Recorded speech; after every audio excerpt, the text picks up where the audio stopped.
Tonight on the Black Channel, MAGA is officially dead. Why don't I let Candace Owens read the eulogy?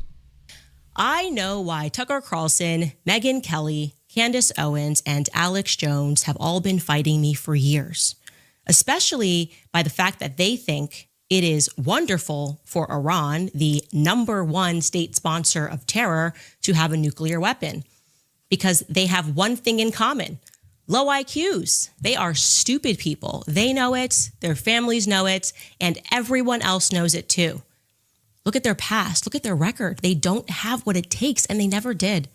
They've all been thrown off television, lost their shows, and aren't even invited on TV because nobody cares about them. They are nut jobs, troublemakers, and they will say anything necessary for some free and cheap publicity. Now they think they can get some clicks because they have third-rate podcasts, but nobody's talking about them. And their views are the opposite of MAGA, or I wouldn't have won the presidential election in a landslide. Okay, let's park it there, right? Let's just chew on that portion right there first. Okay, and chew we will. So yes, ladies and gentlemen, this is not AI. This is not some fabricated thing. These are the events of this week. Started off 2025 with a brawl between Donald Trump and Elon Musk, and now you're going into 2026 with Trump throwing all of his internet mouthpieces, he's throwing all of them into the meat grinder, but they are not going quietly into that dark night. So Trump fired on them, and they fired right back. Don't worry, I'm starting with Candace, but we are going to make the rounds to everyone here shortly. By the way, fair use, Candace and friends, fair use. We're going to go ahead and get to all that. Let me go ahead and get her back to reading the rest of what he had to say here. Which is proven by your next lines. Let's read on. You continue, MAGA agrees with me and just gave CNN a 100% approval rating of Trump, not hand-flailing fools like Tucker Carlson who couldn't even finish college. He was a broken man when he got fired from Fox, and he's never been the same. Perhaps he should see a good psychiatrist. Okay. Obviously, Tucker Carlson is in his prime. The whole world understands that. That sentence, he couldn't even finish college. Are you aware that your base is comprised of blue-collar workers who never went to college, many who never so much wanted to go to college, never dreamed it? The farmers, the ranchers, the plumbers, the electricians, the people who work with their hands, you now stick your nose up to all of those people? I mean, well, yeah, is he going to now try to lie and say that he really didn't say that folks in the military were losers? So, yeah. Going down fast, is he? Do you know who else didn't go to college? Charlie Kirk didn't go to college. Also, those men, many, I would say, a lot of the men and women that you and Pete Hegseth want to send to their deaths in the Middle East, many of them, probably most of them, didn't go to college. And let me be perfectly clear here when I say that each and every one of them is infinitely more smart and more capable than you and the people that you surround yourself with in this moment. But let's continue, because CNN says you got 100% support. You write, or Megyn Kelly, who nastily asked me the now famous only Rosie O'Donnell question, or crazy Candace Owens, who accuses the highly respected First Lady of France of being a man when she is not, and will hopefully win lots of money in the ongoing lawsuit. Actually, to me, the First Lady of France is a far more beautiful woman than Candace. In fact, it's not even close. This Brigitte Macron. Okay.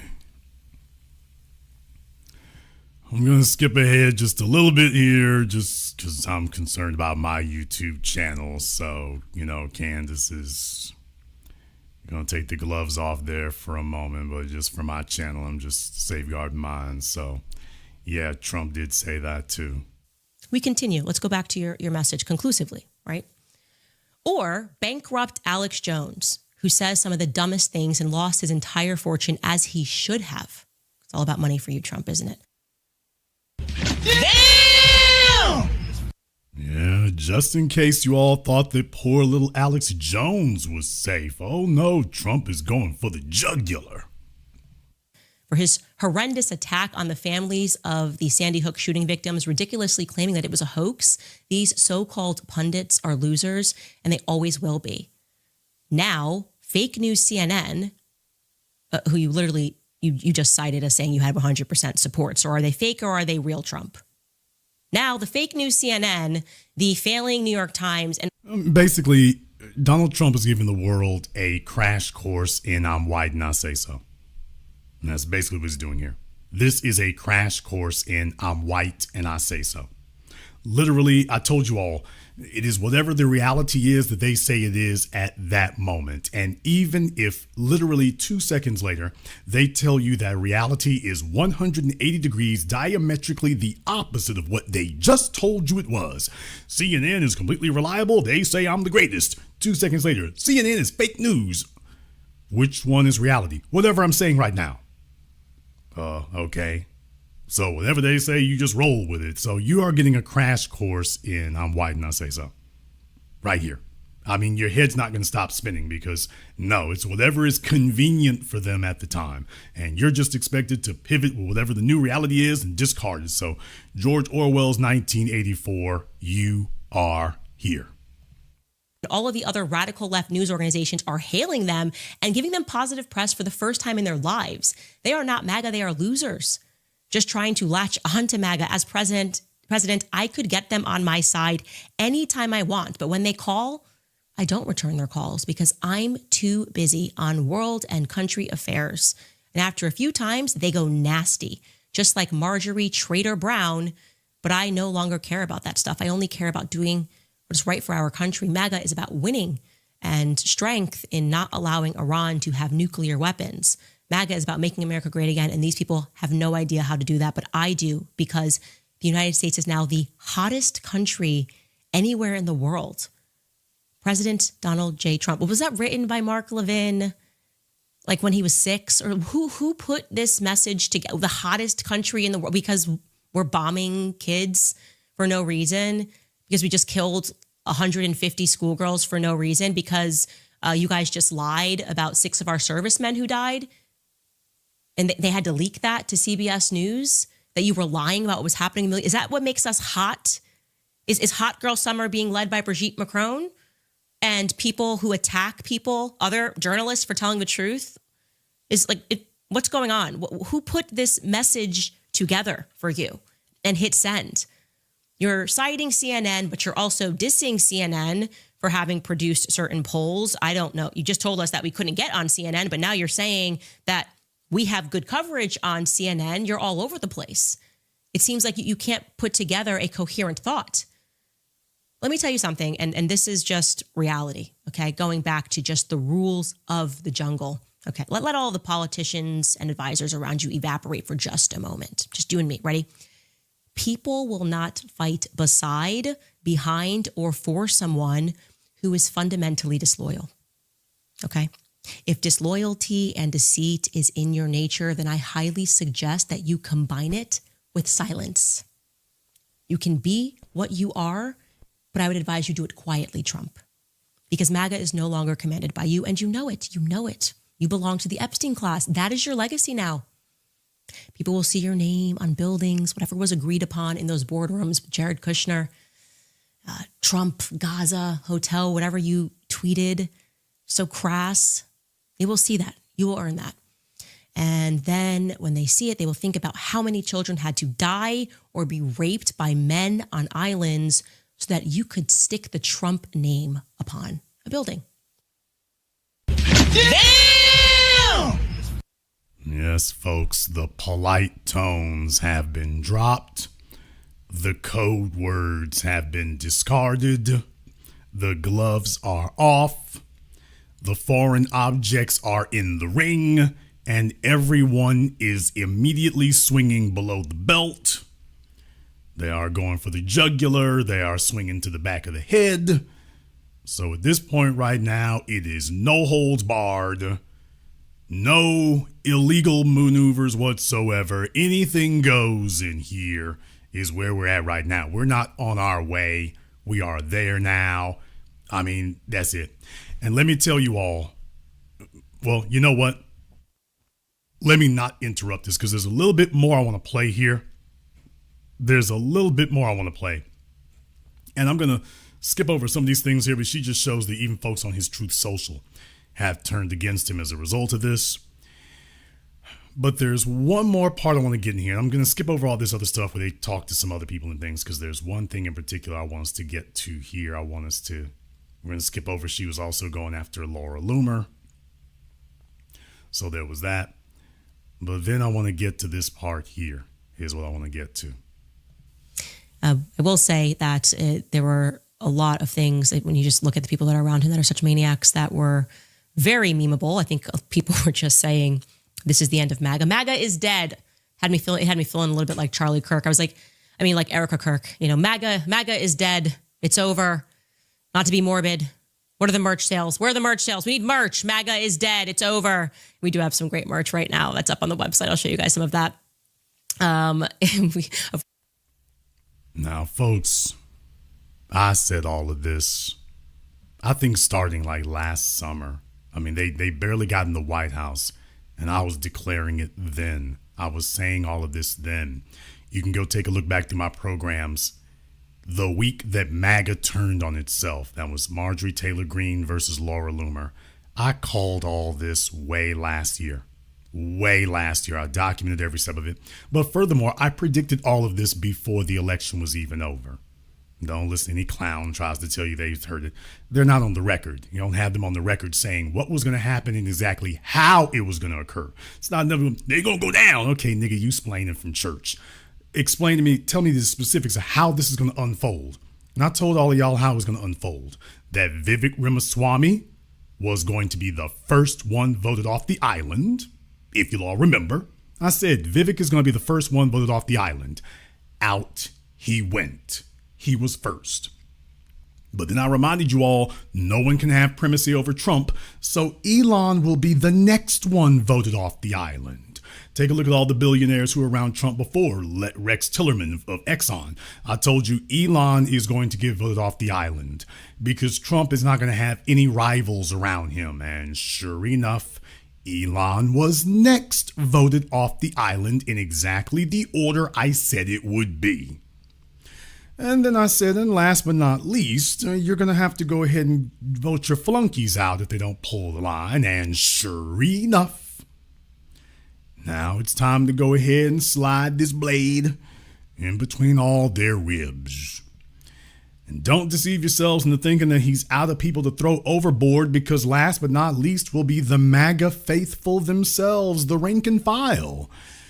Last but not least, he is going to toss them overboard. Mark my words. He's going to say that they were all too weak. And if this all sounds very Hitlerian, it should.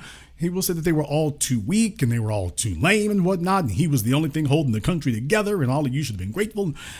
So just understand, those will be the last ones voted off the island, is the MAGA rank and file. All the dead enders who are sticking by him right now, those will be the ones thrown out there next. But yes, folks, you heard it from Candace yourselves there. She's almost a year late to the party that I already declared, but yeah, man, MAGA is officially dead. And let me tell you, folks, what you just heard from Candace Owens was scorching, but that's nothing compared to Alex Jones. I'm going to tell you all right now, if you got children in the room, you need to tell them to leave. You don't want the kids hearing this for about the next 6 minutes. I'm going to let you all hear what it's a little bit longer now. I want you to hear what Alex Jones had to say in response to this. By the way, he's been streaming like forever right now since this happened and stuff. He might still be streaming live right now. I'm not sure. But he was just streaming live, going on and on and on. So I don't know if he's on the ketamine or whatever, but he has just been going on and on. But this snippet right here, I say snippet, once again, you've had a chance to get the kids out of the room here. I'll let you know when you can bring them back when I'm finished with Alex here. But you just heard Candace Owens' response. She was downright humble and civil compared to what you're about to hear from Alex Jones. Scorch Earth Trump to get him back on track. Only way to do it is to go out. I'm just going to scorch Earth Trump to get him back on track. Only way to do it is to go after him viciously. You've already shed all over me. Damn!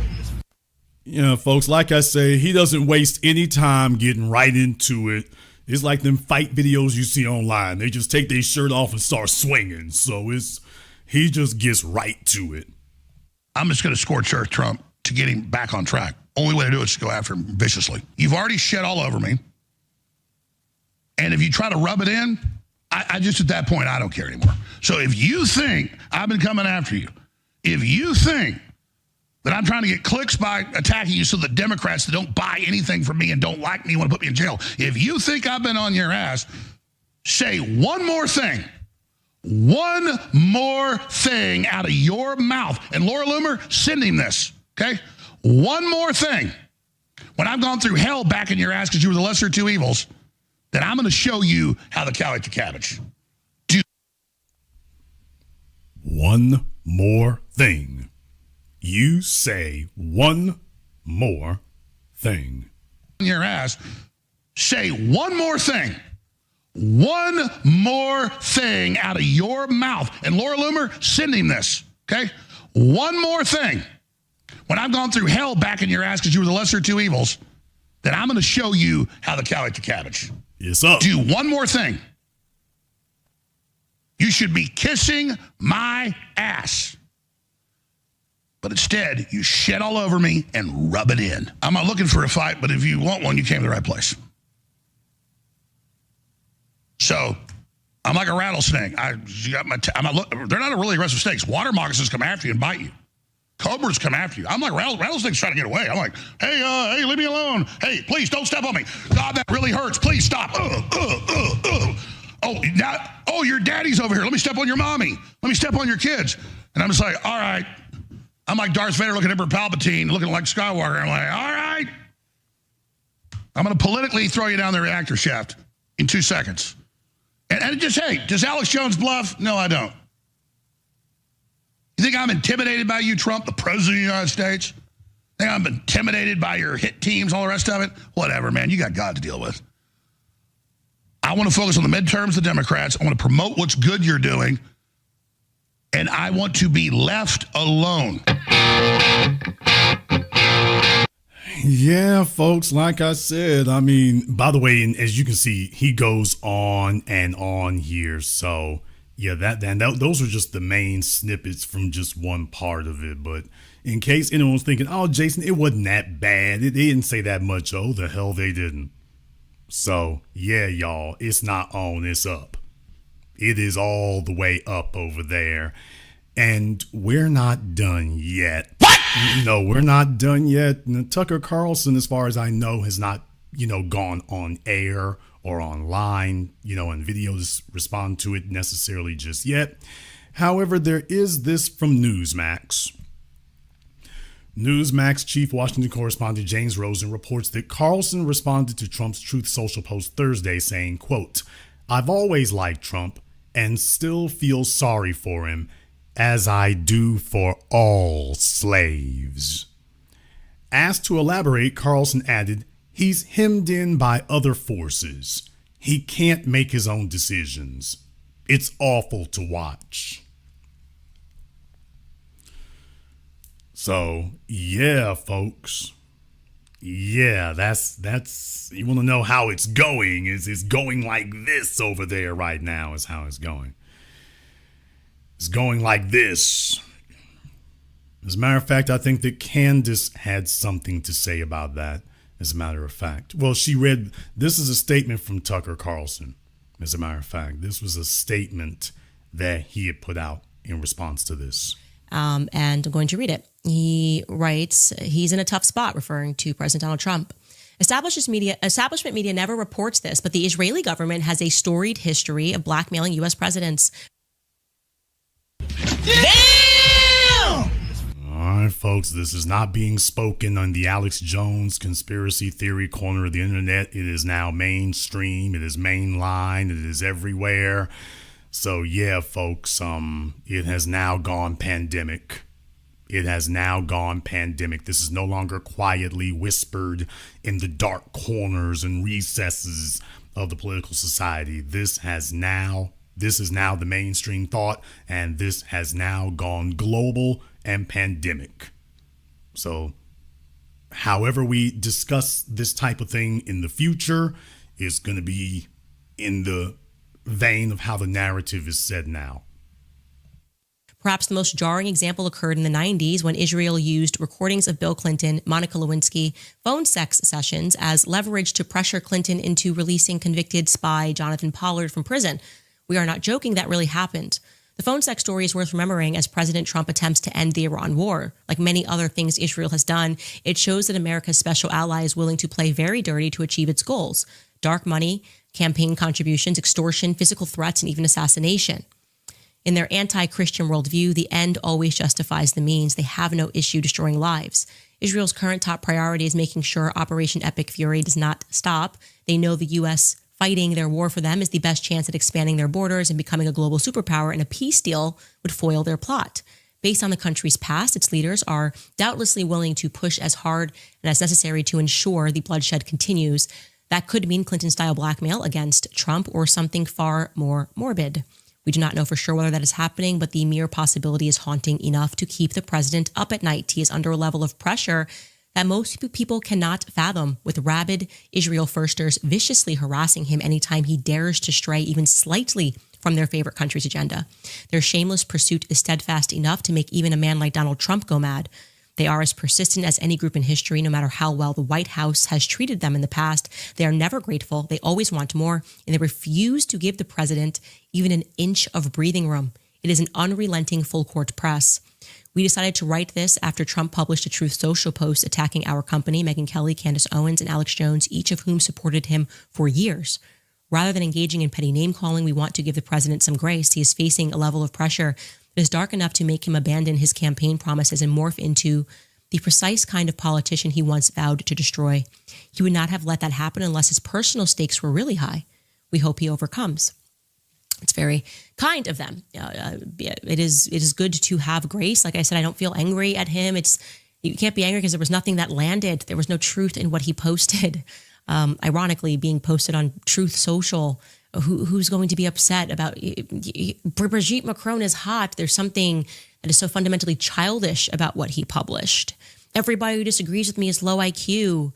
People can see which way the wind is blowing on this. And by the way, as we all know, that low IQ thing was originally created to be their new racial slur. You all remember that? Yeah, remember the low IQ thing. That was the alt-right and the MAGA morons and remember that was their new nigger code word, thug and this, that, and that was the new nigger code word. Remember, Trump gets elected and all of a sudden, whenever they talk about black folk, it's low IQ. It became that. Yeah, I bet now you're kind of regretting popularizing that. Because you figured everybody would stay on code, but when the president picks it up and specifically starts attacking white people with it, yeah. See, that was supposed to replace woke, or at least help amplify woke. So it's supposed to help, enhance it. And yeah, I bet you're wishing you had chosen something different now, because now what do you do? Trump is obviously unacceptable and unhinged, and now that he's slinging that around at legitimate individuals, well, what do you do now? Kind of lost your racial element to it there, so yeah, I bet you they're sitting up here ready to kick each other in the ass right now. It's like, damn, that went south quickly now, didn't it? That went south quickly. So yes, folks, they are very angry and very upset over there. All the MAGA podcasters are sitting around now. Trump has got them in the high chair. They were hoping they could get along just a little bit further, but it's not working. As a matter of fact, it's all over the damn place, needless to say.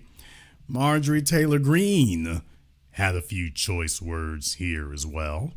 She said President Trump has gone mad as he wages war against Iran, a broken campaign promise. I fought alongside Tucker Carlson, Megyn Kelly, Candace Owens, and Alex Jones to help get Trump elected. And now he goes off on a rambling rant attacking all of us in one post. We never changed. Trump did. America first. So Marjorie Taylor Greene weighed in, and even some of your TradCon e-girls and whatnot, we've covered them before, none other than Morgan Ariel. She's taken a moment here to refrain from making nigger jokes and whatnot, and well, she's found a nigger that she likes, apparently, Candace Owens, or at least something that she liked to say there. She said Candace Owens delivers a sobering message to President Trump after he took to Truth Social to attack her, Tucker Carlson, Alex Jones, and Megyn Kelly. Donald Trump sold his soul. He is a slave to Israel, and the entire world knows it. So the e-girls have weighed in, and this is the part that she wanted you all to hear. Reality, okay? Going back to just the rules of the jungle. Okay, let all the politicians and advisors around you evaporate for just a moment. Just you and me, ready? People will not fight beside, behind, or for someone who is fundamentally disloyal, okay? If disloyalty and deceit is in your nature, then I highly suggest that you combine it with silence. You can be what you are, but I would advise you do it quietly, Trump, because MAGA is no longer commanded by you, and you know it. You know it. You belong to the Epstein class. That is your legacy now. People will see your name on buildings, whatever was agreed upon in those boardrooms, Jared Kushner, Trump, Gaza, hotel, whatever you tweeted, so crass. They will see that. You will earn that. And then when they see it, they will think about how many children had to die or be raped by men on islands so that you could stick the Trump name upon a building. And for clarity, Mr. President, that's not my fault. That's not Megyn Kelly's fault. That's not Tucker Carlson's fault. You made that trade. You chose money above respect. And what an absolute shame that you chose to do that toward the end of your life, okay? Because you can't take money and things and stuff with you when you go, just your soul. And you sold yours for what? Another gilded ballroom? Let me be perfectly clear when I say this. Charlie Kirk, he died free. You will most certainly die a slave, okay? You are in chains right now, and the entire world can see that perfectly.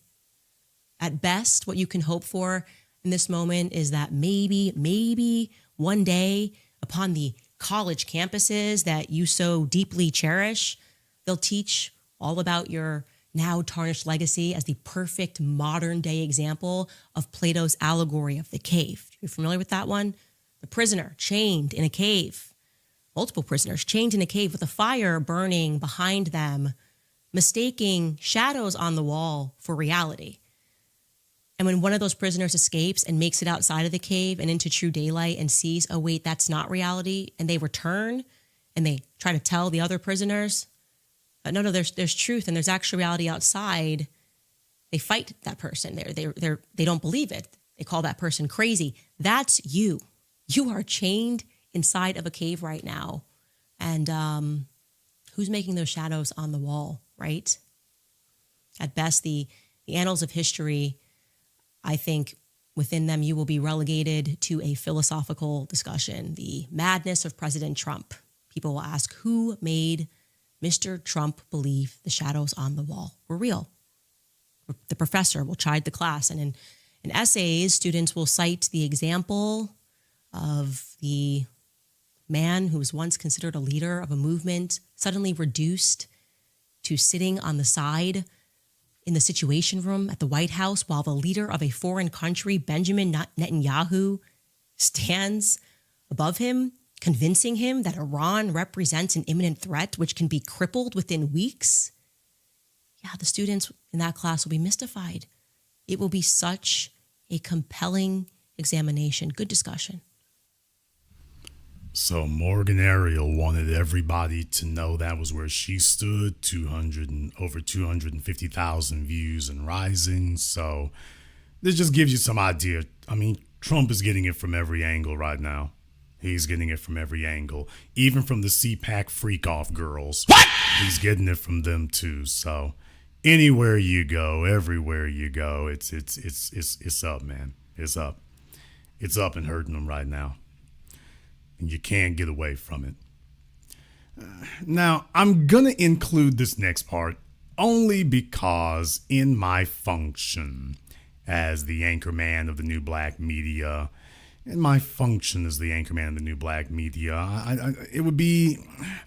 I would be remiss if I did not give you a brief update on one thing here, just to touch bases, because I knew there was one individual in particular. When I tell you all that people have, it's fizzled out for them, when I told you it was going to happen, it did. Lil Nick Fuentes, he heard all this was going on, and no one's been paying him any attention. I mean, Nick has basically just receded into the background. Now, after all the weeks that he spent attacking President Trump, remember he was talking about MAGA was dead and Trump was a traitor and this, that, and the other. Well, just to show you all, these are internet grifters is what they are. What they're looking for is attention. I told you all so. Well, they're going to go counter to whatever. When everybody goes left, they go right. Everybody goes right, they go left. So whatever it is that's going to be the most incendiary direction, that's the one they're going to go into. And since all these other people buried Nick, now he's got to do on Why Didn't I Say So and completely contradict everything he's been saying about Trump now for the last 2 months. And he just tears Alex. Today, Trump jumps on Truth Social and he just tears Alex Jones, Megyn Kelly, Candace Owens, Tucker, and Marjorie Greene a fucking new asshole in this 500-word devastating truth nuke, orbital strike, rods of God bomb of a post. And I don't know why I like it, because directionally I agree with all these people, but there's something that I just like about this. Anyway, so this is the post. This is Trump. So, I mean, you all get the idea.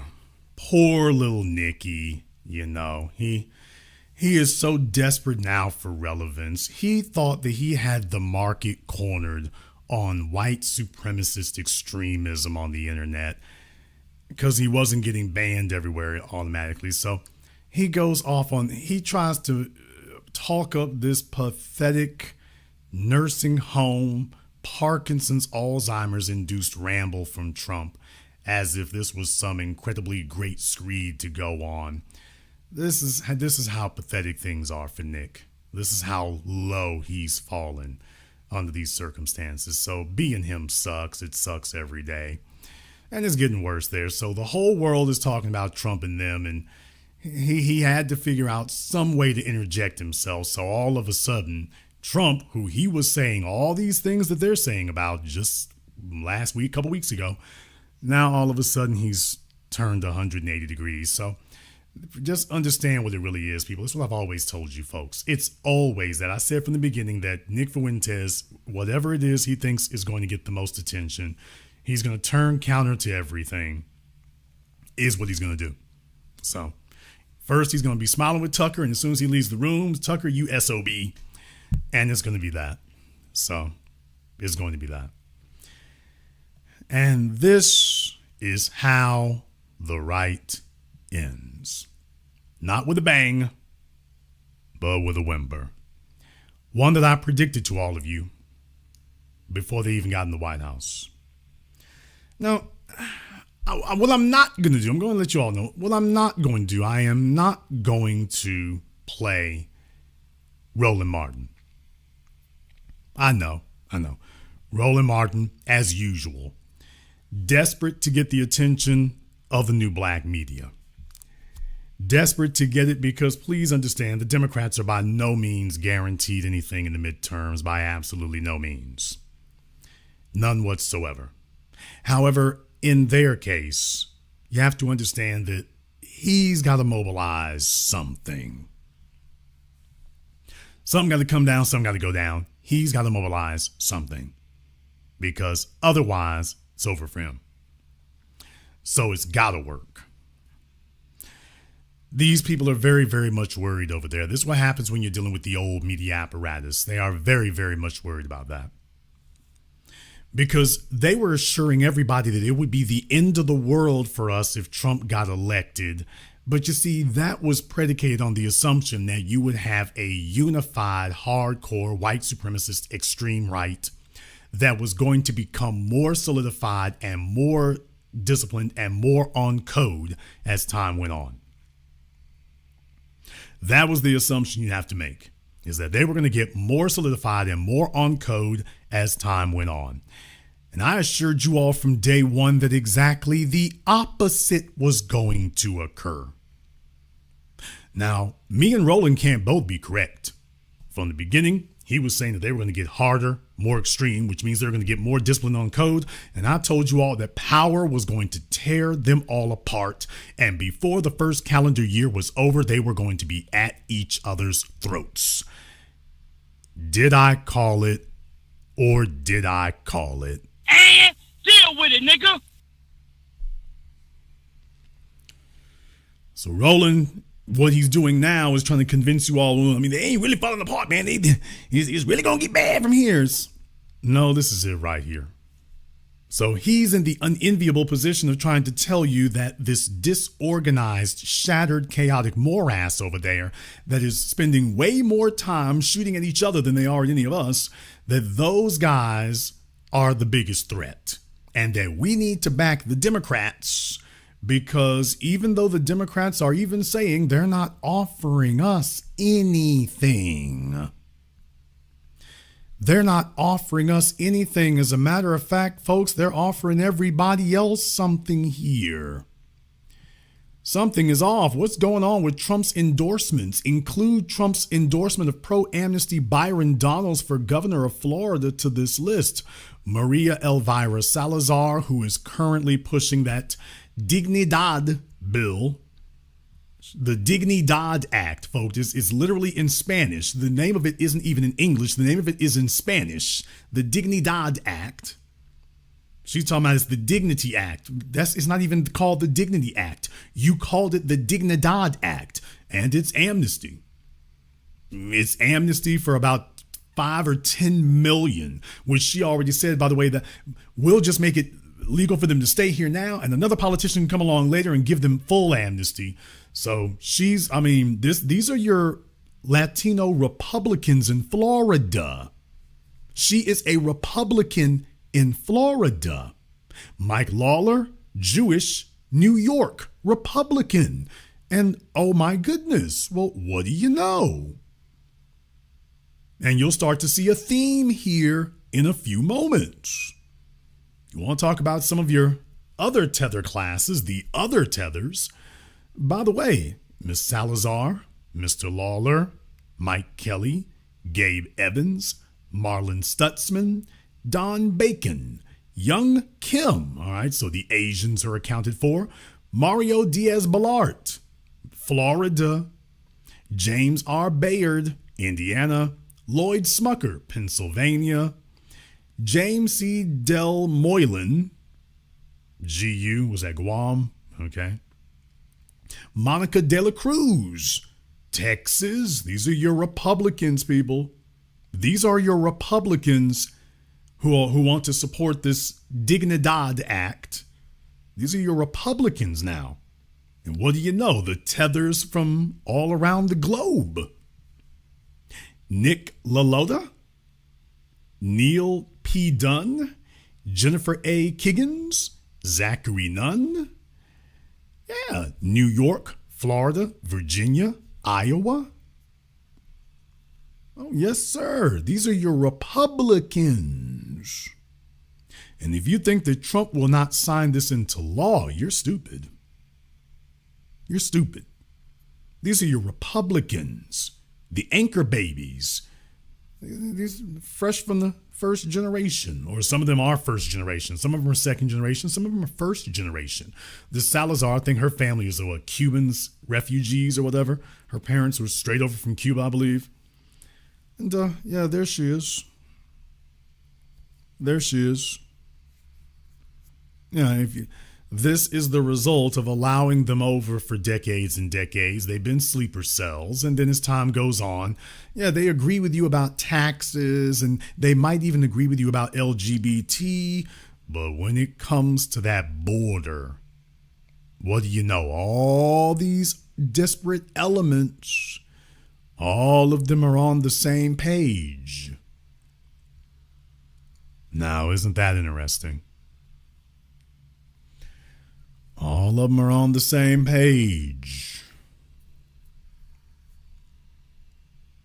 And that's what it really comes down to. Really comes down to that. This is why the MAGA civil war is not going to end. It's not going to end because it cannot end. There's a reason for that, because it cannot end here. It can't, because they're going to have to dig in their heels. They're going to have to dig in their heels now, which is exactly what I predicted. If you all agree that this is transpiring, that the MAGA civil war that has now gone thermonuclear is occurring exactly the way that we predicted that it would here, give me the black fist emoji in the chat room and hit the likes button for me. It's over 3,600 people in here live right now. But if you all agree with that, because folks are not liking the program here tonight, I must be offending a bunch of people, which means they want me to leave. Okay, fine. But if you agree, now this is transpiring exactly the way that we said it would, and that all of the Democrat shills and puppets and clowns in the old dead black media who were swearing up and down that it was going to be Armageddon, it was going to be all over, and the Democrats are our only savior because the Republicans are going to become this ultra elite unified fighting force. Where is it now? Where is it now? It matters where you get your news. It matters where you get your information. It matters if you're talking to people who are feeding you propaganda handed to them by others. It matters if you're talking to people who are just blasting at you a fire hose of misinformation, specifically for the purposes of misleading you. It matters. It matters if that is the case. It matters if that's where you're at. And folks, understand, this is important to me because I was going to be covering the 14th Amendment, but so much has happened between last weekend and this weekend. A lot has been going on here. So it was essential for me to make sure I got as much of this together as I possibly could, because this matters. This is the new normal. This is not going to heal. This is not going to scab over. This is going to remain a bleeding, pus-filled, weeping, festering wound is what this is going to remain. It's going to remain this, and let me explain to you why. Because you're not going to be able to move Trump. Not in the interim you can't. Well, Jason, why not? Because this is not simply an ideological fight, people. This is not simply an ideological battle. This is, as I've been desperately attempting to highlight to people now, going on for 2 decades, this is a generational one. Trump, Mark Levin, Lindsey Graham, Benjamin Netanyahu, these are all basically the boomers. The Fox News audience, these are the boomers or the boomer adjacent individuals. So you see, Trump is speaking to them, and they're with him because he represents them. Those of us saying these new things, well, you don't really speak for the old folks over there. So you're going to find it especially difficult to move Trump because the old, this is a not just ideological, but a chronological fight between the old, who are desperately trying to hold on to power and relevance so that they can ride to the grave with all the spoils that they stole, and the young, who are attempting to wrest power and seize it and snatch it out of their old, decrepit, thieving, lying, murderous hands. That's what it is. The Fox News audience of the old, decrepit folk, remember, they don't work anymore. They have ideologies that are, in many cases, racially founded, but it's not because they're out there working in the fields and getting anything done. No, they're just trying to hold on to the stolen spoils of war, is what they're trying to hold on to. That's all they're trying to do. And so when they have Trump over there, they have him over there to be their representative. And what happened as soon as he got into office? The stabbing in the back of the young. The outright selling out and betrayal of everything that he had promised to the young. And that's the way that happens. It happens like that. It happens like that. They get in a place, they get in a position, and the next thing you know, the young people are the ones who get fed into the meat grinder. They're the ones who get fed into it. You're the ones who get fed to the machine.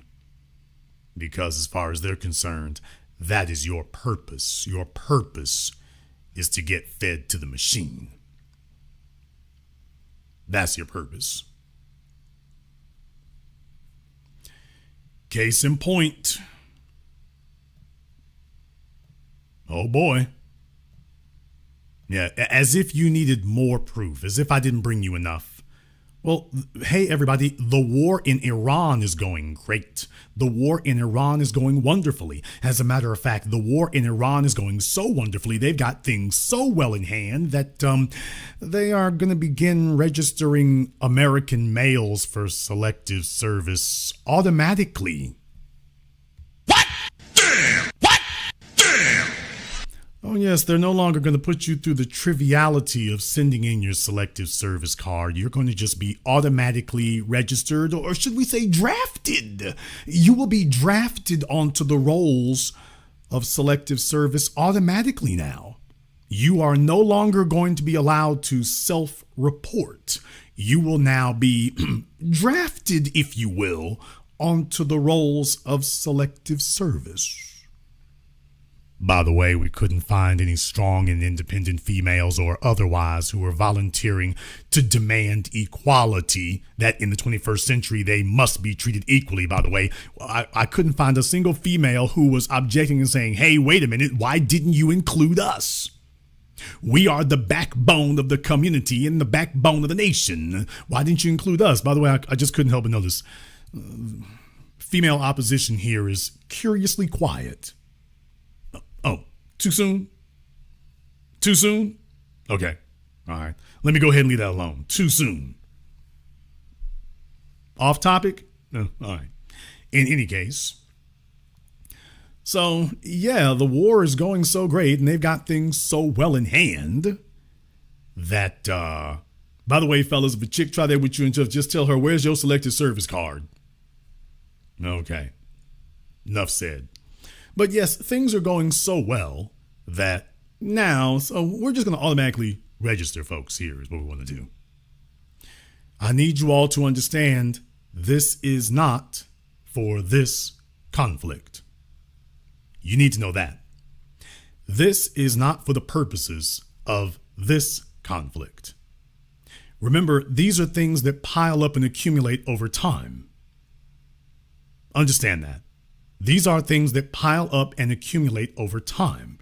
So they pass these things in pieces. They pass them in drips and drabs. They put them out there in drips and drabs. And then over time, you look up one day, and next thing you know, you've got this pile of laws and regulations in place, giving themselves all kinds of authority. And oh yeah, one more thing, your so-called opposition parties never go back and roll any of this stuff back.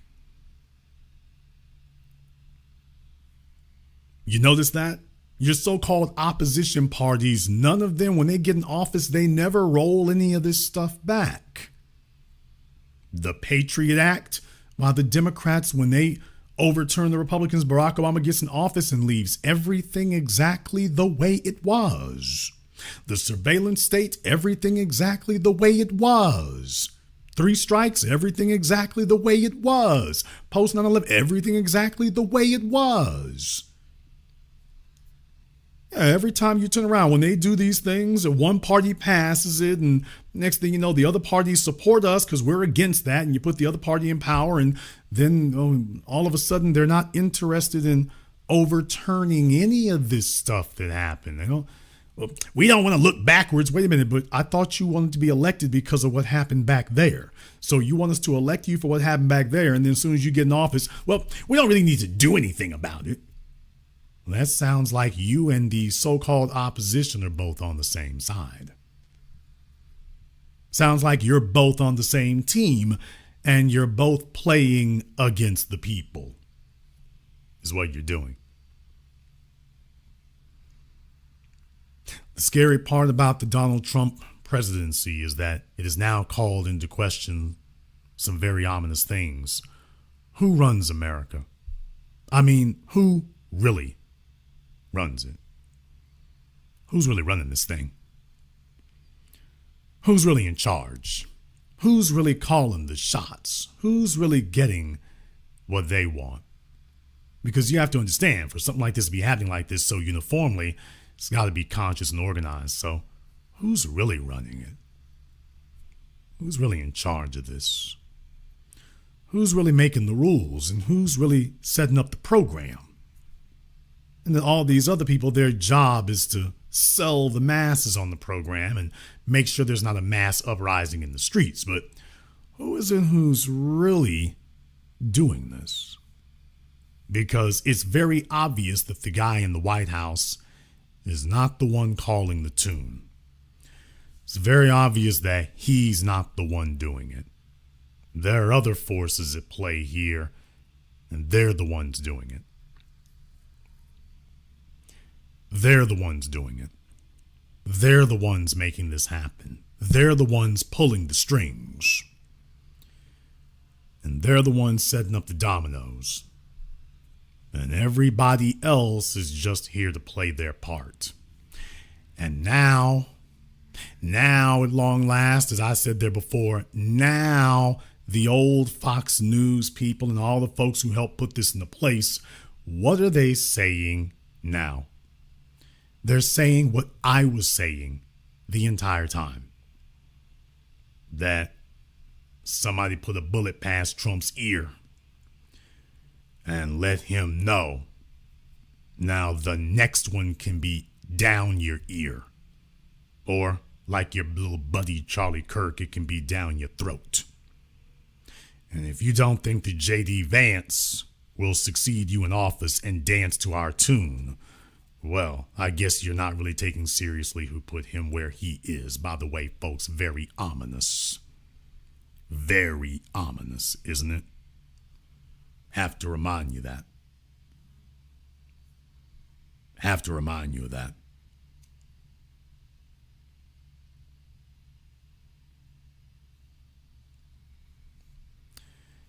Have to remind you that. You got two Afrikaners. You have two Afrikaners, Elon Musk and Peter Thiel. Elon Musk, the puppet master of the president. Peter Thiel, puppet master of the vice president. Two Afrikaners. Both of them with an inside track to the White House. Either the White House of today or the White House of the future. See how far that goes along there. See how far that goes. Right now, you have the most criminal presidency in American history. This far eclipses Richard Nixon and Watergate. For those of you who read about Richard Nixon and Watergate as children, this far eclipses that. This far eclipses that. This is so far beyond that now. You have a completely criminal mafioso presidency that is in direct contradiction of the Constitution of the United States. Now, I need to explain to you why this is problematic, because in reality, George Washington and Thomas Jefferson and the founders, they took this possibility into account from the very beginning. I need you all to know that. The founders took this possibility into account from the very beginning when they drafted the Constitution, Declaration of Independence, set up the Articles of Confederation, Articles of the United States, and how they set up the branches of government. They took this into account that something like this could occur. And that was why they had three branches of government, but those three branches of government were given a significant amount of power of their own. That you would never get to a situation like this because if you had an out of control executive, the other two branches would fight to protect their own power. The other two branches would not simply cede power to the executive. They assumed that the Supreme Court and Congress would realize that they need to protect their own turf, that they would not simply acquiesce to the president, and that the president would not simply acquiesce to the Congress or the Supreme Court. That was the assumption that they made, was that, well, Congress, you're going to need to protect your own turf. I mean, you're not going to just surrender your authority to the president, right? Right? And then you woke up one day and found that, no, what happened was it took a couple of hundred years. It took a couple of hundred years, but there are foreign influences that have been worming their way through your government. And as I told you all before, with Elon Musk and Larry Ellison and Bill Ackman and all the others there, why is it that they can never have enough money? These men have more houses than they can ever live in, more cars than they could ever drive, more women than they could ever even meet. And yet it's not enough. They want more and more. They have billions, hundreds of billions of dollars. Elon Musk is demanding to be the world's first trillionaire. What in the hell are you trying to buy, man? And then I told you all, I'm the first person who ever figured it out. It took me a little while to figure out what do they want all this money for, because what are you trying to buy? And I think you're trying to buy something practical, not something fictional. You're trying to buy something practical. You can't buy immortality. I mean, you can pursue it, you can hope for it, but right now you can't guarantee that all that money is going to get you immortality. Mars, no, you don't want Mars either, because that's just a symbol that gets them to keep giving you money. And then I said, well, I'll be damned. $1 trillion could buy a government. How much money do they spend buying off politicians every year? All right. Now, how much would it cost you to buy a government? You don't have to buy all of them. Take a look at this list on your screen, folks. You don't have to buy all of them. You just have to buy enough of them. And these are the sleeper cells that will activate in the future. When you get ready to spring the trap, these are the sleeper cells that will activate. All of your pawns that you purchased and selectively put into place, and when you're ready to make your move, next thing you know, they all switch on. And then they start doing a bunch of weird stuff that they weren't doing before, and they're willing to throw caution and every damn thing else to the wind. They're willing to sacrifice their so-called political futures. Now, how in the world could that be? And then you start realizing, where did all that money go? All the money that Bill Ackman got from the stock market, and Larry Ellison and Elon Musk and Peter Thiel and all the rest of them. Where did all that money really go? We've already covered here on the Black Channel all the PACs that Elon Musk owns and funds, by the way. We covered that before. You can go Google it for yourselves here if you want to, but there's a number of political action committees that Elon Musk has set up or funded, or both. Not in his name. Not a bunch of stuff that would jump out at you. It's not the Tesla Political Action Committee, TPAC. But yeah, these guys, they got a lot going on. They have a lot going on, and if you want to know what they want $1 trillion for, that's way too much money to start a company or to buy a company. No, they don't want to buy a company. They want to buy a whole country. They want to buy a whole nation. They want to buy its government.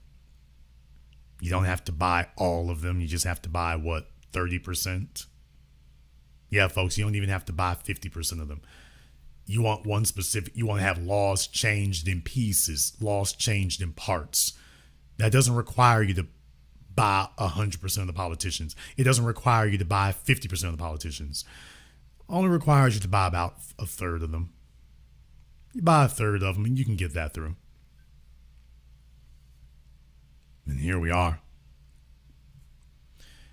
That is the real threat going on here. That's the real ominous thing happening here. That's the real one. In case nobody said anything about it. In case nobody told you. So the right-wing civil war is not going to calm down or cool down anytime soon. It is on and popping. It is only going to get worse now that he has launched a full frontal assault against them. By the way, congratulations, Trump. You finally got Candace Owens to stop talking about Charlie Kirk for 5 seconds. Damn! Oh, I'm sorry. She couldn't stop talking about him then either. But you got to stop talking about Erica Kirk, at least for the most part. For the most part. You got to stop talking about that. So, progress. Progress. It ain't great, but it's progress. So we'll take that, I suppose. We'll take that. All right, folks, I want to thank everyone, and I do mean everybody who has contributed to support tonight's program on PayPal, Super Chat, Venmo. Shout out to Nancy King. I told you all that I was the greatest of all time. I told you today I'm still the greatest of all time. Thank you very much for your support here, Nancy. MAGA is crashing out, and I'm here for it. TBA, you nailed it. We are the Black Media. Thank you very much for your support, my sister. The Big Odie, he's giving out memberships. The gift that keeps on giving. Enoch, Tom Slick, thank you very much for your support. And I really appreciate that. J. Bo Diesel, Food Quan, appreciate that as well. To Malcolm, Zavon, Black Collar Podcast in the house, and to everyone who has contributed to tonight's program, thank you very much for that as well here. We're going to take a very brief commercial, non-commercial break. When we come back, we'll see what we do here and more. This is the Black Channel. Be the teacher, knowledge on the block. Got the kids learning, minds open like a lock. Books and skills from the east to the west. Bringing education, yeah, we're simply the best. Classes on fire, brains burning with desire.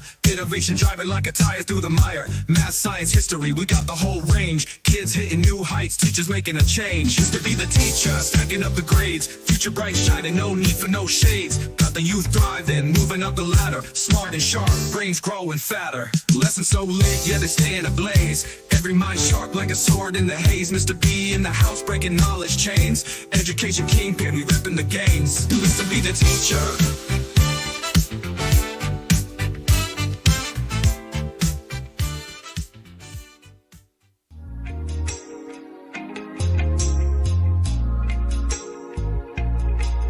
Order yours today to experience all the benefits of Ash Kickin' Body Butter. With skin so smooth and soft, you'll thank us for it. Shop Ash Kickin' online. That's ASHKICKIN.com.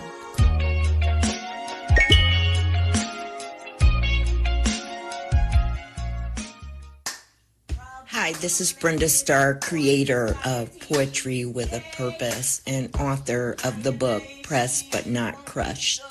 Pressed But Not Crushed is an anthology of political poems that address current and historical issues in American descendants of slave population and African American population.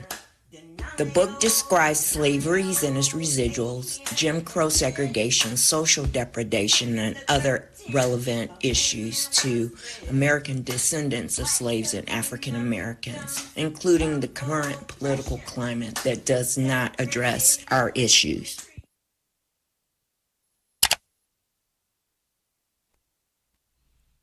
This is the Black Channel. I am your host, your brother, your humble servant, the Black Authority. Very glad to be with you all here this evening.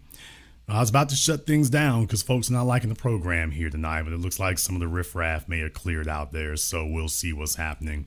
Because like I say, this might be, some of the folks may be interested in the Final Four. We're not doing that. We're interested in Final Fate here. And when you're seeing things come crashing down like that here, it scares a lot of folk in that regard. It scares. I mean, I'm not a fool here. I mean, some of y'all are MAGA supporters. Some of you are here.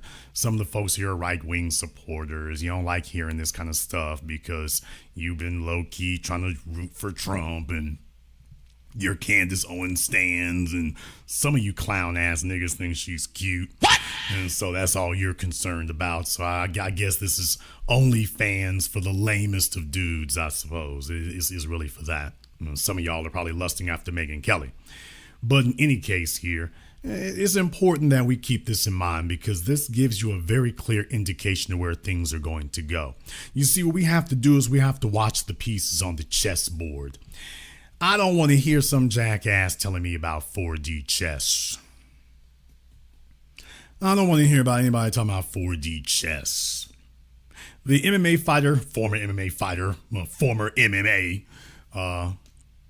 alleged MMA, Jay Shields said that, you know, for the MAGA people, they could have video of Donald Trump prostituting himself to Benjamin Netanyahu, and they would say, oh, he's just playing 4D chess. This is the dangerous thing today.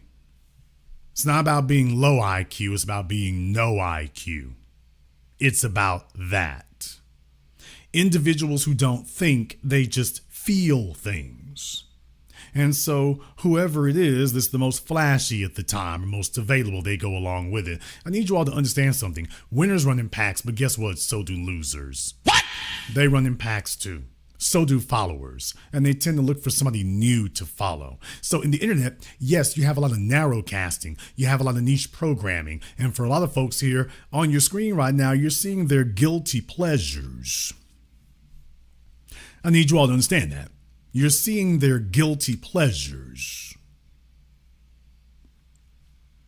I mean, there's a lot of people here that they heard all the white supremacy from Alex Jones with me giving you the complete chronological history because I was there.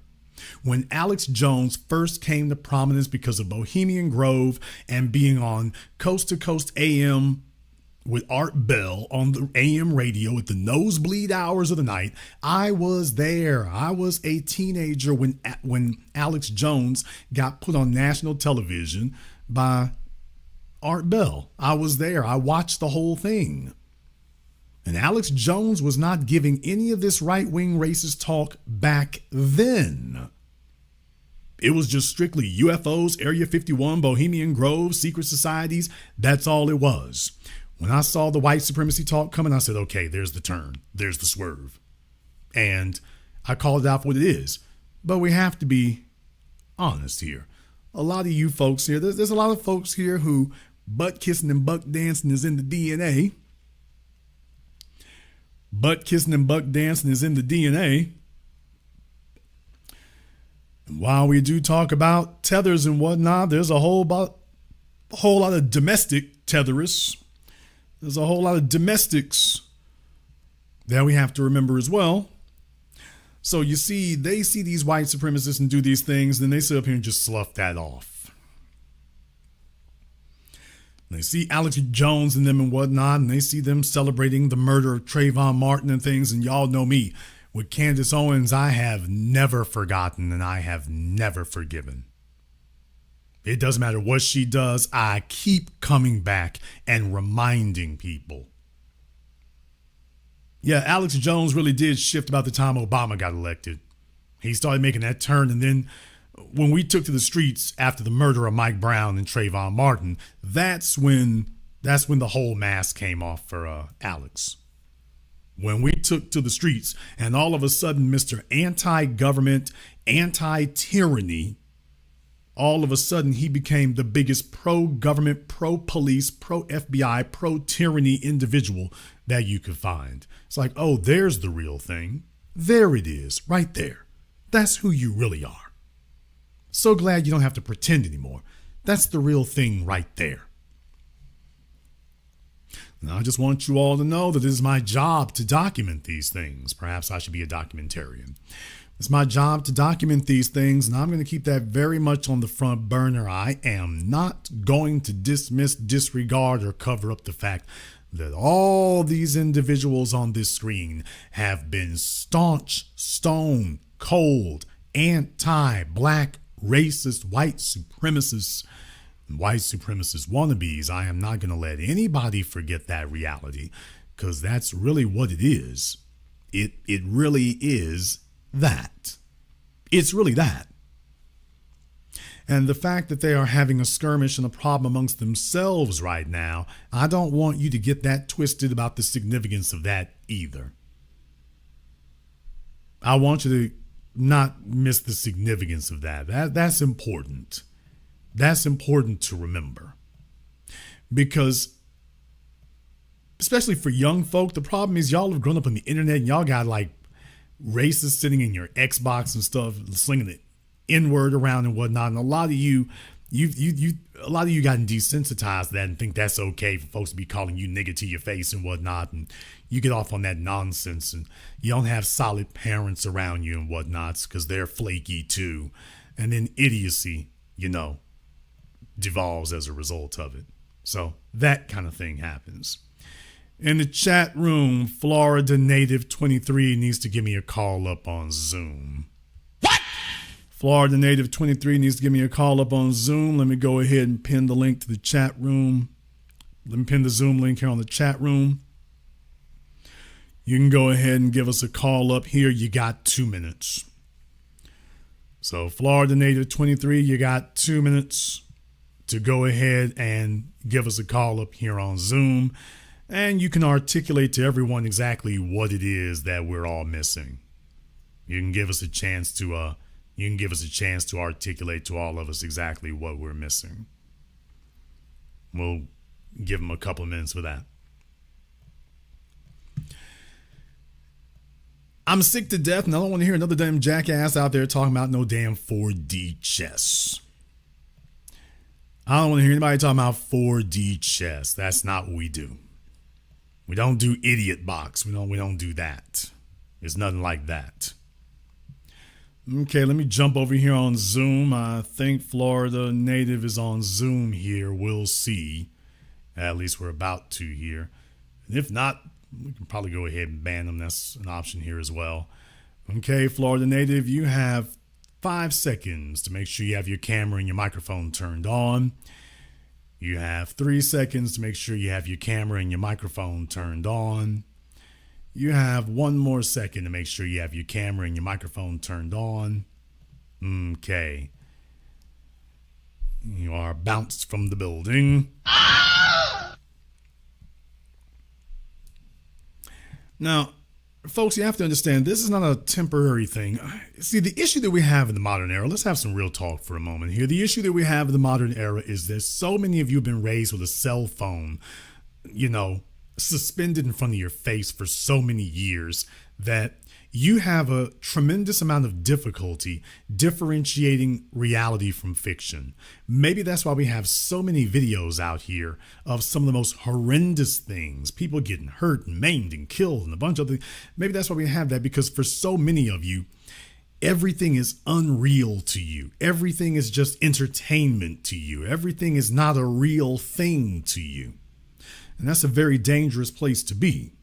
You see, if you don't even take watching people get killed with the gravity that it deserves, then you certainly are not going to take blatant white supremacy with the gravity that it deserves. If I cannot trust you to respond to the death of another human being shown right in front of you in all its gore, if I cannot trust you to take that in and absorb that in its full veracity and its full gravity, then I'd be a fool to think that I can trust you to be able to come into contact with white supremacy and to see it with its full gravity. So for a lot of you, everything is entertainment. A lot of you, everything is to amuse you. And so the more extreme things are, you become desensitized. So everything has to become more extreme just to even register to you. just to even register to you, that's what it requires. It requires that. Just to be able to even register to you. That's how far gone you are. So when we talk about these things, and when we speak about this, the first thing you start doing is you start responding like a white supremacist. You start responding like a white supremacist. In the chat room, One Brick One needs to be on Zoom. You have 2 minutes. One Brick One needs to be on Zoom. You have 2 minutes. So we'll wait for One Brick One to get on Zoom. They got 2 minutes to be on Zoom or permanent vacation. You see, when the world becomes unreal, that's what these other folks want. They want you to do that because they don't want anything to stick. They want certain things to register, but they don't want it to stick with you. So you see, everything becomes just this passing phase. It becomes that. Everything becomes this passing phase. So you encounter blatant white supremacy and then it just fades. And then they call you nigger and then it just fades. And you see how that occurs there. You come into contact with things, but nothing sticks. You come into contact with what's occurring, but none of it actually gets to stick with you. Do you realize how dangerous the situation is? Do you realize that learning can't even happen here? You can't even learn in this environment or learn under these circumstances. Do you realize that? You can't even learn under those circumstances because nothing is allowed to remain. Everything is just passing through. Okay, but just because you are confused about the severity of the situation, that doesn't mean that the other people are. There's the problem. It doesn't mean that the others are. The folk you're talking to, they are not confused. They're not confused at all. Not at all. See, this is where you really get into trouble because Trump might be confused, but do you realize his handlers are not? There's the dangerous part about it. George W. Bush might have been confused, but his handlers weren't. Dick Cheney was not confused. Dick Cheney knew exactly what he was doing and why. He was not confused. The rest of them were not confused. So when you sit up here and you're repeating talking points from these people and being apologists and being defensive, and you are not going on full offense against them, you're confused. You're confused about how serious about it they are. Because there's the thing about it. No, these situations will not last forever, but then again, they don't need to. They don't need to. It's a volatile stock. It's a volatile stock, and they will get some things done, though most of it will go by the wayside. The problem is that the issue here is not the end of the MAGA era. That's not the problem. The problem will be their desperate attempts to consolidate on somebody else. That's where things are going to go left. That's where things are going to go bad. Is their desperate attempts to consolidate on somebody else. Donald Trump was able to cash in literally decades of his cachet and his image and his notoriety. He basically went to the casino and cashed all of those in to become president of the United States. There isn't anybody right now who aligns with what Candace and Tucker then want, who actually is viable, that is able to do the same thing right now. That's the problem that they find themselves in. They don't actually have a viable alternative because you all beat them all down. Remember? What? You beat them all down. You took them all out. Remember? Why, they were not extreme enough. Remember? Why, even Ted Cruz or Ron DeSantis. Remember, they were not extreme enough. They weren't extreme enough. They weren't hardcore enough. You know, Marco Rubio. So you kneecapped all of them. Remember? Yeah, that was all of you. Anybody and everybody, because Trump was the ultimate outsider. And so you all went straight to work to kneecap anybody and everybody who might possibly get in his way. You all hoard away and signed off all of your relevance, all of your notoriety, all of your credibility. You took it straight to the auction block to sacrifice on Trump's behalf. And anyone who dared to say a word against him, you made them enemies of the state and persona non grata. You held CPACs and turning points. You held interviews and get-togethers and gatherings, and you made it clear to everybody that not only you should not talk, you will not speak. And anyone who dares to do so, we are going to come down on you like a 10-ton brick. And as a result, now there is no one to speak against him. There's no counterforce at all. You all crushed them all, remember? Remember? Back when he was running for president in 2024, you crushed everybody. Hell, before even then you did. You crushed them all. You told anybody that if you so much as air a peep, we're going to rip you to shreds. And they did. They demanded that people be primary. They demanded that everybody has to toe the line. Anyone that says anything that undermines Trump, you're a problem. You have to trust the process. It's 4D chess. You all refused to call him out by name at the very beginning when the problems were first showing. You told everybody you'd give him the benefit of the doubt. And that's the programming that everyone else is still dealing with right now. So these are lagging indicators. You're going to have to wait for everybody else to get sufficiently ticked off enough with him to go in a separate direction. But no, you all beat him into submission. You all beat them into submission, and that's all you got left. So you don't have anybody second in command to lead anything against him. You took all of them out. You scuttled all of them. There's no one waiting in the wings who has any viability or credibility right now to challenge him within the party, to lead anything. There's nobody. So you can complain and you can whine, but there's no one ready to go. Ron DeSantis is DOA. It's not going anywhere. Rand Paul, forget about it.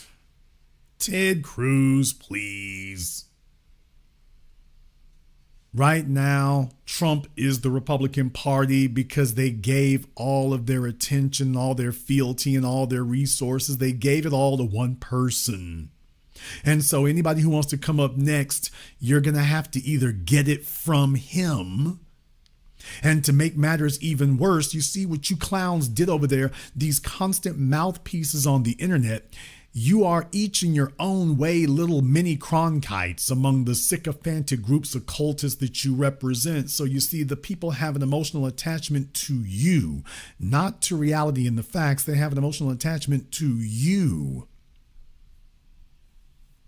And now they're emotionally attached to their decisions, and Trump is one of their decisions. So you see, they are unwilling to walk away from it because these are people who have alienated family members. Remember, Tucker Carlson and Candace Owens and the rest of them said, you know, if you can't get along with your family, that's the cost of supporting Trump.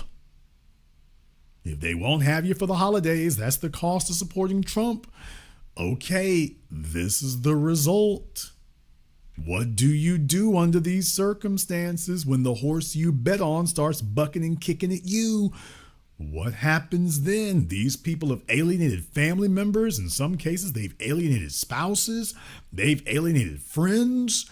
Social media, the whole 9 yards. I mean, okay, Trump, I told you all from the beginning that Trump wasn't stupid about this. Anybody and everybody, he's going to demand loyalty, but he's not going to demand loyalty. He's going to demand a litmus test.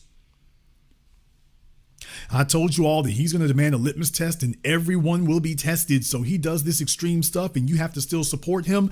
So it's no longer about him. It's about the people who supported him. If you support him, everybody remembers that you did. When you come back later talking about, well, that's just him wilding out and you can't take that seriously and what's the problem with y'all? Okay, you are now going to be married to it. And Trump demands that of everyone. So he goes off and does this outrageous stuff. And by proxy, it requires you to defend him, which means you have to defend the outrageous stuff, which means now you are a part of it. You're in the crime with him. And once you cross that line, that's it. And he knows it. Once you cross that line, he's like, where the hell you think you're going? Marjorie Taylor Greene is right now attempting to revamp and rehabilitate her image. Well, hell yeah, because you were his number one cheerleader back when he was winning. And as a result, now you cashed in all your credibility and now you're desperately trying to reclaim it because you went in so deep for so long and you were so sure of yourself. And you demanded that anybody and everybody who speak against him, they need to shut up. Well, okay, that all sounded like a great idea, I'm sure. It sounded like wonderful, inspired thinking right up until you were one of the people speaking against him. And now you're surprised that all of the sycophantic interlopers that you propped up all these years, they're treating you exactly the way you told them to. All of us, now you want them to listen to reason. But Marjorie, you spent a decade telling them not to listen to reason. You spent a decade telling them to ignore reason. Ignore the evidence in front of their eyes. Follow instructions. Do as you're told. All the things that you're desperately attempting to appeal to now, these are all the things you spent the last decade telling these people to ignore. Don't think, don't question. Whatever you're told, you roll with it. Trust the process. Better yet, forget the process. Trust the man. And if you don't, you're the problem. Well, yeah, it was all great when you thought it was black folk that you could use that weapon against. Don't think. Telling your MAGA morons don't think. Just follow instructions. No need for you to think. We need everybody to stop thinking and just start fighting for it. And now you want them to start thinking. Now that she needs it, now that it's convenient for her, now she wants everybody to start using their brains again. After a decade of her telling people no brains required. Amazing. This is what they're doing now. So this is what you bought into. When you become a part of Trump and MAGA and them, he makes sure you go hip deep off in it. And if you ever get any cold feet and any thoughts about going backwards or going the other way, it's like, dude, did you notice you're hip deep off in here, man? You ain't just got your toes up in here, man. You're buried up to the chest in this. And when you go try to talk to other people, all they're going to do is play all the sound clips and show all the tweets of you saying exactly what he said. Now you got a problem with it? It's like it's too late for that because you're not turning against Trump anymore. Now you're turning against yourself. You're not undermining him anymore. Now you're undermining yourself. This is what happens when you get people and you tell them don't think. Just do. Just do. Okay, we can go ahead and go over here on Zoom right quick. Be Mentor, I'm not sure where you are, but make sure you have your camera and your microphone turned on for us here. Okay, make sure you turn your microphone on. Unmute yourself. Unmute yourself. Lower left-hand corner. Yeah, you can hear me? All right, what's on your mind? Hey, I was in the chat earlier, and I kind of didn't really agree with you on certain aspects of this. I don't think these people are serious. I think these people are, bullshitting. I don't think they're serious about MAGA. I don't think they're serious about their jobs as interviewers or analysts or whatever they say they are. To me, this comes off as a moral grandstanding. Well, I mean, it's certainly self-interested here, but I mean, they're definitely talking about their interests. And they've been consistent about that part. The problem is that Trump was a product that they were trying to sell for their own interests. That's what politicians are. So Trump was a product they were trying to sell. And everything's been fine until Trump revealed to them what he was really going to do. These people backed him, putting their credibility on the line, telling all their followers what this was going to be, what you were backing it for, that this is the product you're buying by supporting Trump. Now Trump has made it impossible for them to maintain their credibility and continue supporting him because it's become nakedly obvious to enough people, to enough of them. A majority just yet, I think we're close to that now among the right wing. Among the left never supported him, but among the right wing, you're coming up on a majority now that he's just done too much that is contrary to their interests. And I wouldn't say the majority. I would say probably they're mainly the more prominent right wing speakers out there on the internet. You know, that's not with the traditional media. Well, I'm not talking about the right wing speakers though. I'm talking about the rank and file. I'm talking about the rank and file. The bottom line is, you take a look at the numbers. Now, you can't have it both ways. You can't say that Trump got elected because of the numbers on Rogan, the numbers on Carlson, the numbers on Owens, the numbers on Megyn Kelly. And then when things go south, the numbers over there are still consistent, but now they're against him. And say, well, that doesn't matter. I mean, if it doesn't matter now, then why did it matter before he got elected? So it can't be both ways. So which one is it? The numbers matter, or the numbers that these people matter? Or the I think the numbers don't? do matter. I think they matter now too, but I think, like you said earlier, they already got him in the office. So what else can they possibly do? I mean, now they're turning on him because, you know, I feel like it's about the money for me. You know, I feel like Trump is attacking their pockets. Well, I mean, but he's only doing that because they spoke up.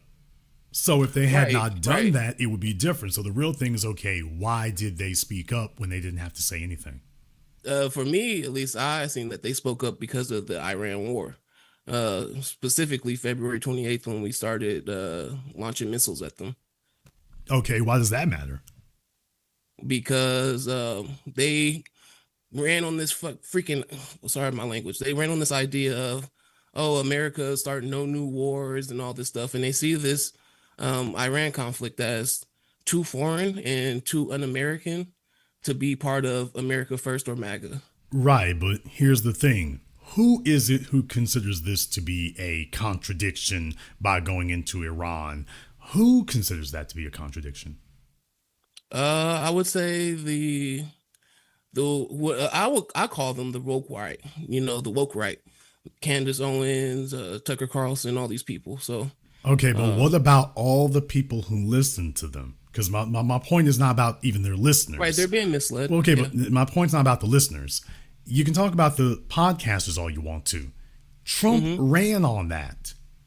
He ran on no more forever wars. He ran on don't invade Iran. He ran on domestic issues.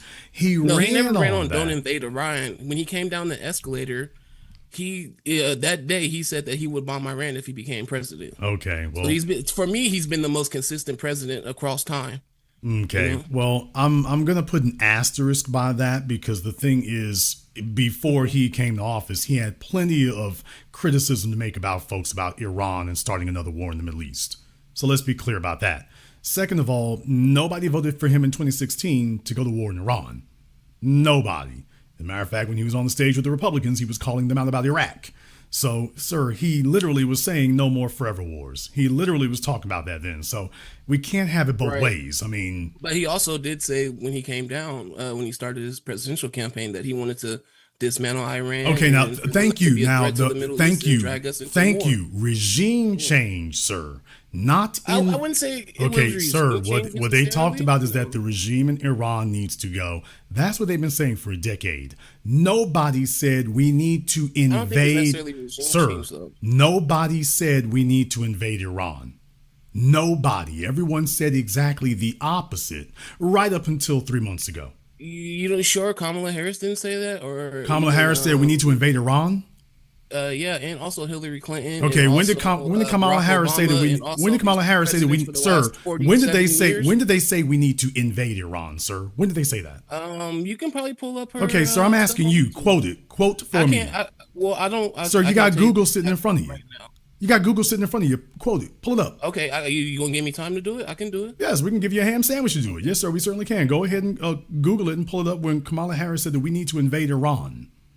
Okay, cool. Let me do that real quick. Okay, I'll let you have a minute to do that. In the meantime, here, we're going to put you back in the waiting room so he can go get his information there together. This will be a gas. In the meantime, let's get somebody reliable up here. Let's get Brother Shakir up here right quick. All right, Brother Shakir, what's on your mind? Oh, it's good evening, Jason. Yeah, I think the bullet has hit the bone, you know. We all claim we want justice, but we're not prepared to get it by any means necessary. Okay.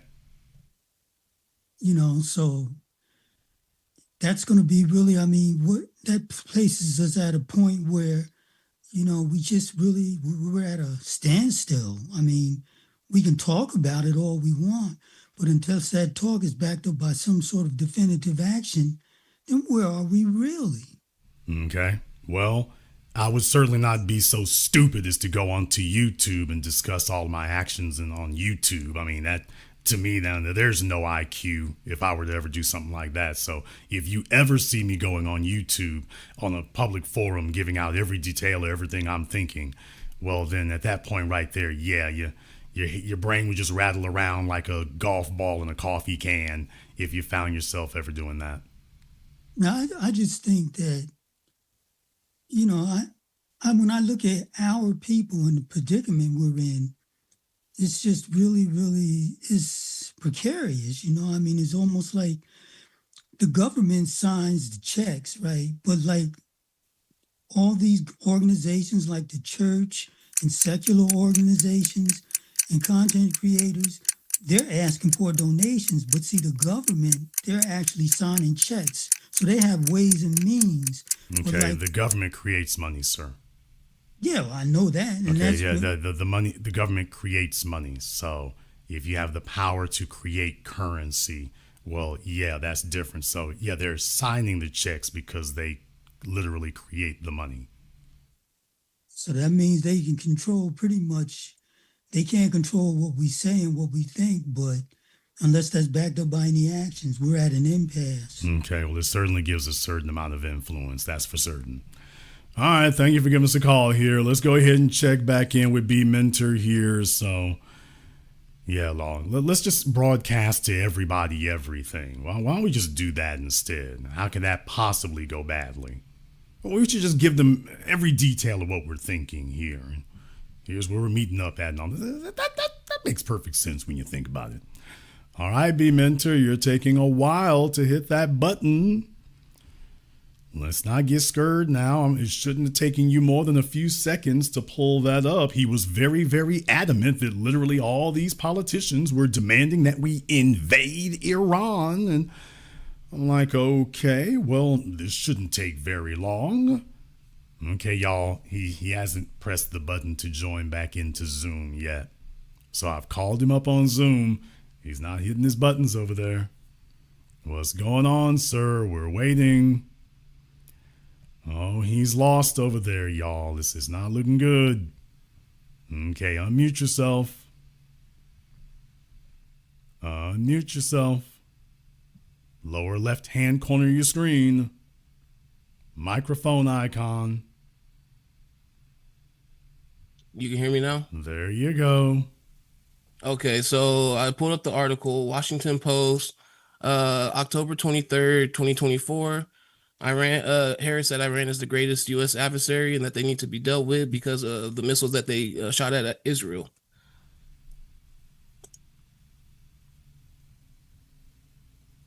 Is that it?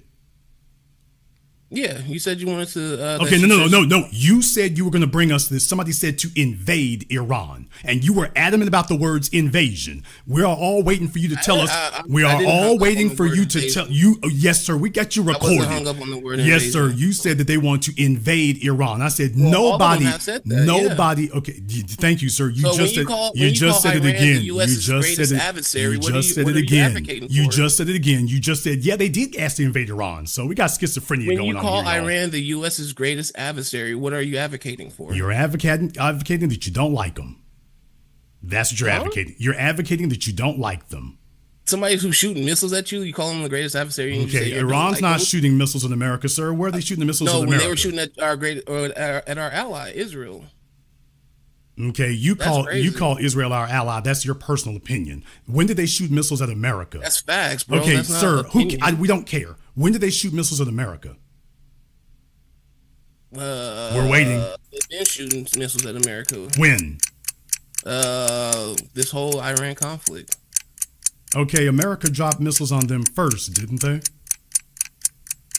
So when was Iran shooting missiles? When was Iran shooting, sir? When was Iran shooting missiles at America? Well, I'm sorry, they didn't even shoot at America. They shot at American bases on foreign soil. Nobody has shot anything on American soil. So show me an attack on America before the last 30 days. Name it.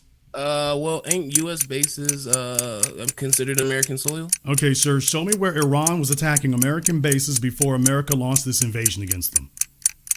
I don't know about that. That's not part of. Okay, you don't. Yeah, that's what I'm saying. You're just making up things as you go along. No, that's not. Okay, I'm not debunking. I'm not debunking you anymore. You're debunking. I'm not debunking you anymore. You're debunking yourself. That's not part of what I'm saying, though. No, first you start off by saying that they were invading. No, I repeated your words. You were the one who falsely claimed that somebody wanted to invade Iran, and when I told you that never happened, you lied and said all these other politicians said they wanted to invade. No one talked about invading Iran. No one said that.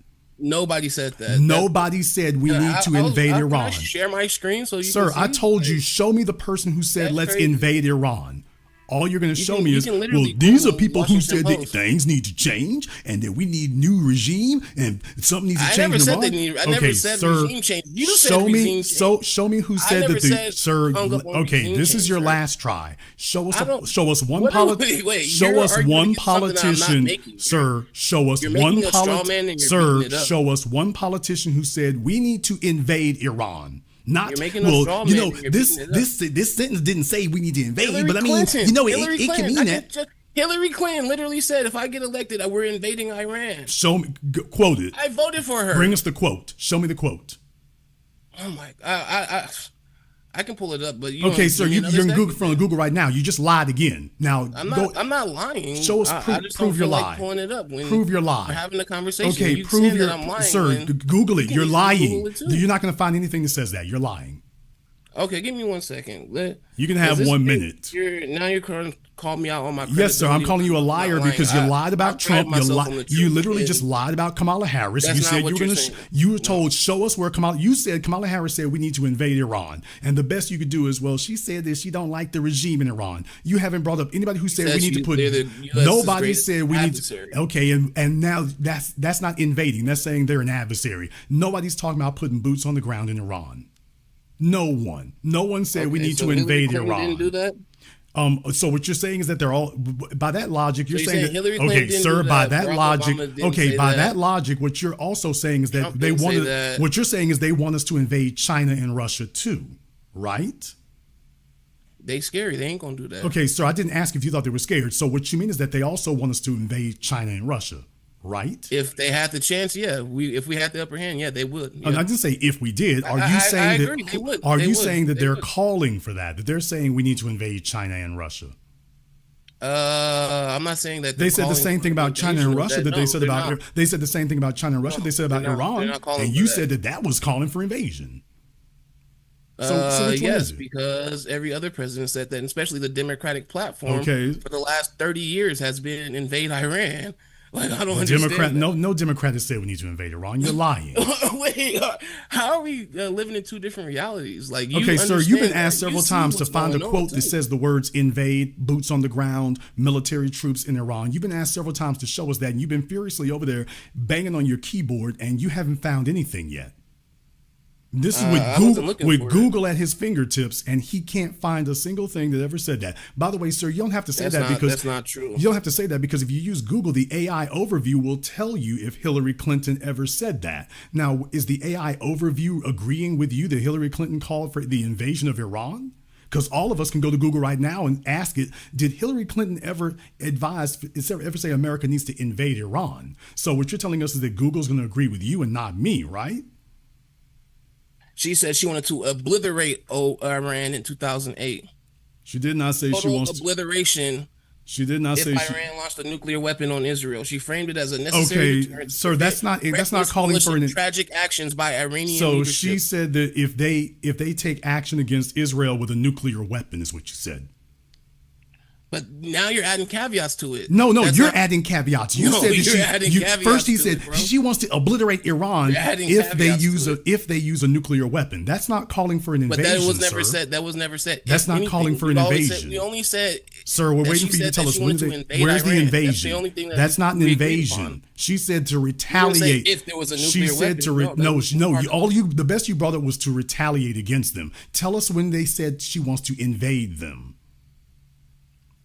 The best you can bring up is, well, they'll retaliate if they use nuclear weapon. Where's the invasion part?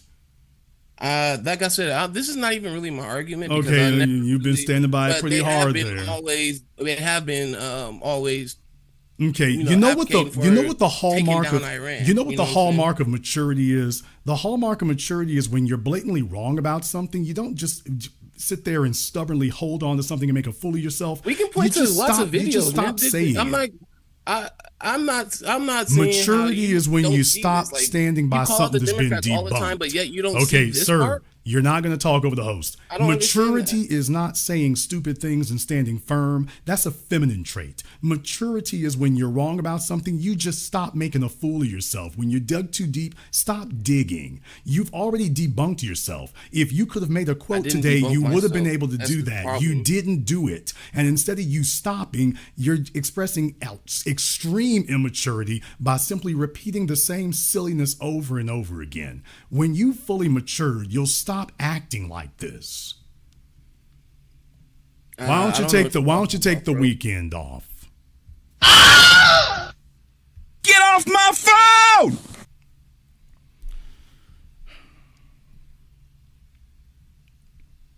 I'm not going to tell you what I saw on my screen over here. I'm just going to say if y'all saw it, you'd be like, okay, that explains everything. But yes, the hallmark of maturity is when you're wrong and you're just blatantly, obviously wrong. You don't just keep doubling down that 2 + 2 = 6, 2 + 2 = 5.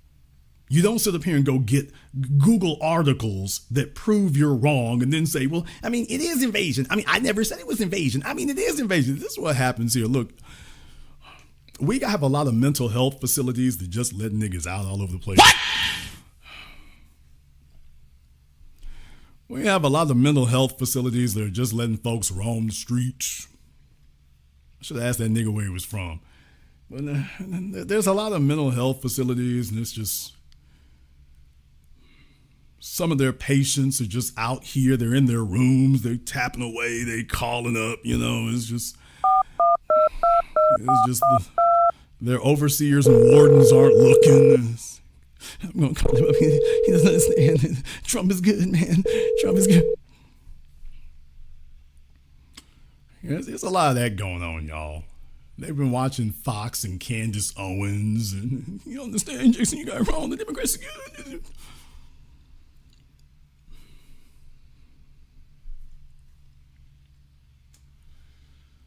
So yeah, even when he gets corrected there, he was the one who said they want an invasion. Trump called for an invasion. I said he never said that. Yes, he did. No, show me where he ever said he was going to invade anybody.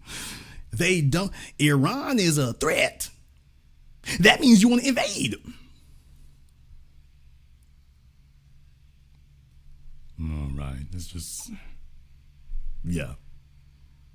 This is why we need facilities like that to keep folks like that away from firearms and sharp objects. Okay, it's just, you know, they be on their meds, and I'm hoping some of the orderlies come around here in a minute. Hey, nigga, put that phone up. I'm hoping they show up here in a little bit. I hope they show up there in a little bit. They can hear mentor rhymes with mental. Are you still on that phone? Do we hear you on that phone in there again? Are you calling up random radio shows, arguing with them about Trump? Open the door. You don't have a phone in there. You're not supposed to have any phones. No phones in the facility. I ain't got no phone. So it's, yeah, this where we at. We here with it. All right, y'all, do you not believe I have the hardest job in internet broadcasting. I have the toughest job in internet broadcasting. Do something about that. Okay, Youngtail TV. Did I interrupt you all in the middle of a Jerry Springer episode? No, I'm at work, man. Okay. I'm not gonna blow up the spot, but are you in New York? No, man, you good. You good. Are you in New York? No, I'm in Tallahassee, Florida. Okay, all right. Well, I was at the one in New York. I was at the one in New York in Times Square. Okay. Yeah, you good. Yeah, I ain't chimed in a minute. I think I talked to you since Just Pearly thing. Since the Just Pearly episode when you drug her to head. When I was helping her career out, but go ahead. Yeah. When you took her to the pits. Yeah, we're gonna take Candace to the pits too with this one. Because they sat right here. All of them conspiracy theories. All of them have jumped on the Trump train during the time there were never Trumpers in the Republican Party. There was a whole segment of never Trumpers. Those people were somewhere disappeared. No, they haven't disappeared. They're now in the cabinet. Mark Levin, Ben Shapiro, Lindsey Graham, J.D. Vance. Remember, J.D. Vance called him Hitler. So the never Trumpers are in the cabinet now. The MAGA folk have been excommunicated. The never Trumpers are in the cabinet. Hold up. All the people that supported him, he never gave them anything, never appointed them to any seats, never did anything. They did all that stuff. And you mean to tell me y'all couldn't even get a job? Nope. I mean, you got to feel like a piece of dirt to like actually fight for somebody. And then they still don't do shit for you. Excuse me. He rolled out the carpet for all of his enemies, and he then gave an eviction slip to all of his friends. That's basically what he did. And people still support this man. I don't know what. I guess they feel like they got to right now. Yeah, well, they got what? They got nothing but themselves to blame. Why would you think somebody who just dragged you and throw you into the trash? And then, come on. It's like ridiculous. It's actually comical to me because, it's black people are actually stupid enough to actually follow this loyal, self-centered person. Like, it's like, bro, how many times you gonna see somebody he dumped on his own people? What the hell would he do with you? Yeah, I mean, but the key to making that work is you get people to go in so deep and be so emotionally invested they can't walk away from it, bro. Well, he gets you in so deep, you've alienated your family and your friends, your social media. Once you do that, ain't no going back. Take a look at the ones who are trying to do it now. It's going to be a hard road to hoe to try to turn on him now. I mean, it's ridiculous, though. Like, I've never seen somebody so disloyal, have so many people so loyal to him. It's just, like, you ever watch this guy that's got married like 3 times? Like loyalty and, like, actually being somebody down for somebody. And, like, y'all are tied to this guy. Well, that's the whole point about it, is that Trump values loyalty to him. He's never promised loyalty to anybody. There's the whole problem of it. You're promising loyalty and fealty to a man who's letting you know I ain't loyal to nobody but me. Yeah, he's one of the most disloyal person you ever probably meet your whole entire life. But it's weird. But they like that. They like it. The people who follow him, they want that kind of abusiveness. I explained this last week. They wish they could be as abusive as he is. They wish that they could do this kind of stuff and abuse people and exploit them. So he's basically their vicarious exploitation fantasy. All the backstabbing and selling people out and stuff. The folks who follow him, they wish they could do it too. So they admire him for it. It's a sick world we live in to admire somebody that you couldn't even let in your house. He's like a person, just like with the Venezuela deal. He'll steal from you and then say that he did it for your benefit. Yes. He'll steal your money and say, hey, that I helped you out. Exactly. I just made a whole bunch of money. I'm going in your house and taking your stuff, and Yeah, I did you a favor. When I pawned your TV, I was doing you a favor, man. I was doing you. Look how much money I sold it for, bro. You had a real valuable TV. See, I told you it was worth a lot. I told you it was worth a lot. You using that TV like that, no way, man. You know you need that TV. Man, I just bought that TV yesterday, man. Yeah, you don't need to be watching TV. You need to get out and exercise. That's what you need to do. So I'm really helping you out. So someone's gonna they got a recall on it. Even told you that they recalled that. So I need to favor. Hell yeah. Thank you very much for giving us a call tonight, brother. We appreciate that. Yeah, that's what happens right there. It's just he gets you to invest in him so much. You go in so deep and you walked in with him telling you up was down and down was up and the sky is yellow with green polka dots. The other thing is the brother brings up a good point there about, his enemies. Well, I was helping articulate that, but his enemies are the ones he's given seats at the table and his friends are the ones he's taken for granted or attacking. Think about that for a few moments. There was a book about Abraham Lincoln, party of rivals. Okay, but this is taking it to a whole nother level. Everybody who don't like you, they got a seat at the table now. All your best defenders and supporters, they're the ones you done thrown off the bus. So what that does is that tells you there is no value in being his buddy. There's no value in that. You can do it. You can try it, but there's no value in this. All right, we got Dwayne here on Zoom. What's on your mind, Dwayne? JB, how you doing, sir? I got a question. Do you see eventually with the midterms coming up? Because I have a feeling that being that just looking at the comment section on a lot of these videos that I've seen about, Trump, they see him as compromised now with this whole Iran war. Do you see them voting majority Democrat and using that as a tool to push him out? Now you said, do I see them? Who is the them? Them, the Republicans. No. Because you know? No, absolutely not.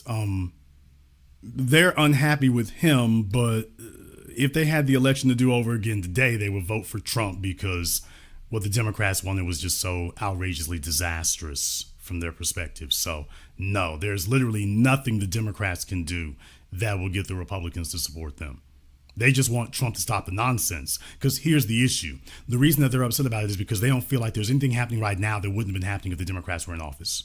Maybe with the exception of the Iran invasion, but for the most part right there, the Democrats would have just given you some other calamity, like the border.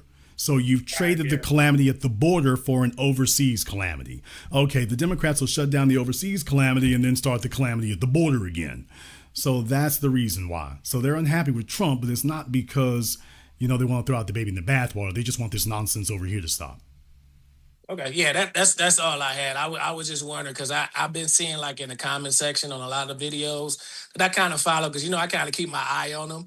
And I'm seeing a lot of them saying like, yo, midterms, like we're voting Republican, voting Democrat so they can, I guess, try to invoke the 25th Amendment to kind of like push him out of office and, focus on the next presidential election. That's okay, well, all right. Well, let's take a look at that scenario then. Mm-hmm. Let's just say you could succeed where you not succeed with Biden. And you can 25th Amendment Trump because, he ain't leaving office, unless his feet first. Yeah. So he's not walking out except his feet first. So you're going to have the 25th Amendment. You're going to have to get his cabinet to go along with it. Now, that's what the 25th Amendment says. The cabinet has to go along with it. So it's not just a matter of Congress pushing for it. His cabinet's going to have to do this. Now, what are the chances that will occur? Slim to none. Go look up Woodrow Wilson. You want to know about a president who should have been 25th Amendment? Woodrow Wilson. Go take a look at that. So with that requirement right there, brother, it's a bridge too far. However, let's just say that everybody else there has been waiting with the long knives behind their back for their opportunity. And they pull a Nancy Pelosi like she did with Joe Biden. And they all get together and gang up on him. And okay, we're getting him up out of here. All right. Trump's gone. Well, that means J.D. Vance takes over immediately, not later. Right. Do you think that J.D. Vance is going to continue down the disastrous road that Trump was on? Or do you think he's going to do a 180 and try to correct this ship and change things as quickly as possible? Do you think he's going to sit there like Kamala Harris and say, no mistakes were made? Or do you think J.D. Vance is going to pull what Peter Thiel would do and be like, oh, I was against this the whole time. See, there's a story in the New York Times this week that says that J.D. Vance specifically told them, Benjamin Netanyahu comes to the White House. He meets with Trump. He says, we need to invade Iran. Don't worry. It'll go easy. You knock off the Ayatollah. Everything else falls after that. The very next day, Trump gets all his cabinet chiefs together. Marco Rubio literally he said that report that Netanyahu gave you, it's literal BS. J.D. Vance says, I don't believe it. I don't agree with it. This is a bad idea. But if you want to go forward with it, I'll support you, but this is a bad idea. The New York Times reported that just this week. So everybody in their meeting was saying, yeah, this is a bad idea. The reason for that is so if they ever need to use this card and break glass in case of emergency, hey, I'm on the record. Look at the New York Times. They were right. I thought this was a terrible idea. Now that I'm in office, we go in a different direction. And now Peter Thiel's horse came in. Elon Musk's horse came in this last time. Peter Thiel's horse comes in now. So that would be the scenario you'd find yourself in. Right. And all I can say is imagine on the debate stage, J.D. Vance versus Kamala Harris. Yeah. J.D. Vance versus Josh Shapiro. J.D. Vance versus Gavin Newsom. Have you all seen some of the nonsense going on with Gavin Newsom's wife? Yeah. I mean, dude, the ads are already ready to write themselves. So when you consider that for a few moments, the 25th Amendment would not be the benefit that they tell themselves. And one more thing, just in case you think that Trump is, messed up so badly, brother, you know how short Americans' memories are. Yeah. Americans' memories are frighteningly brief. Forget social media attention span. In politics, that's a year or two. You can't keep people focused for 30 seconds, much less a year. So if you're counting on that to hold the line, anybody counting on that to hold the line I think they're going to find that more challenging than they thought to themselves it would. So I think the Democrats are certainly going to make some inroads this November. They're probably going to flip the House. I'm very skeptical about the Senate. Very skeptical. We'll see how it goes. However, at the rate Trump's going, hell, they might get the White House this November. At the rate he's going, he could help them pull that off. But the problem is the Democrats are just playing the same old game. They have not shown us anything that says vote for us or that we're a better alternative. All they're saying is we're not Trump. And at some point, if you don't get a third option, I mean, it just makes it where people just have to say, well, if you're not going to be any different. So that's the conundrum you're going to find yourself in. Right. Yeah, because I'm looking at both parties, man. I'm like, the Democrats have an issue with, the black vote, and instead of them just cutting that check, they coming up with, asinine ways to try to get the black vote. And then you got the, the split between the Republicans, so I'm looking at, I'm paying attention to it because, you've done a few broadcasts on it. So I'm really, really paying attention to it now because it's like, yeah, it's real interesting. Well, I want to give one more caveat to this also. I want to be the first one to say this tonight. I've mentioned this before, but I want to put an exclamation point on this tonight since you brought it up.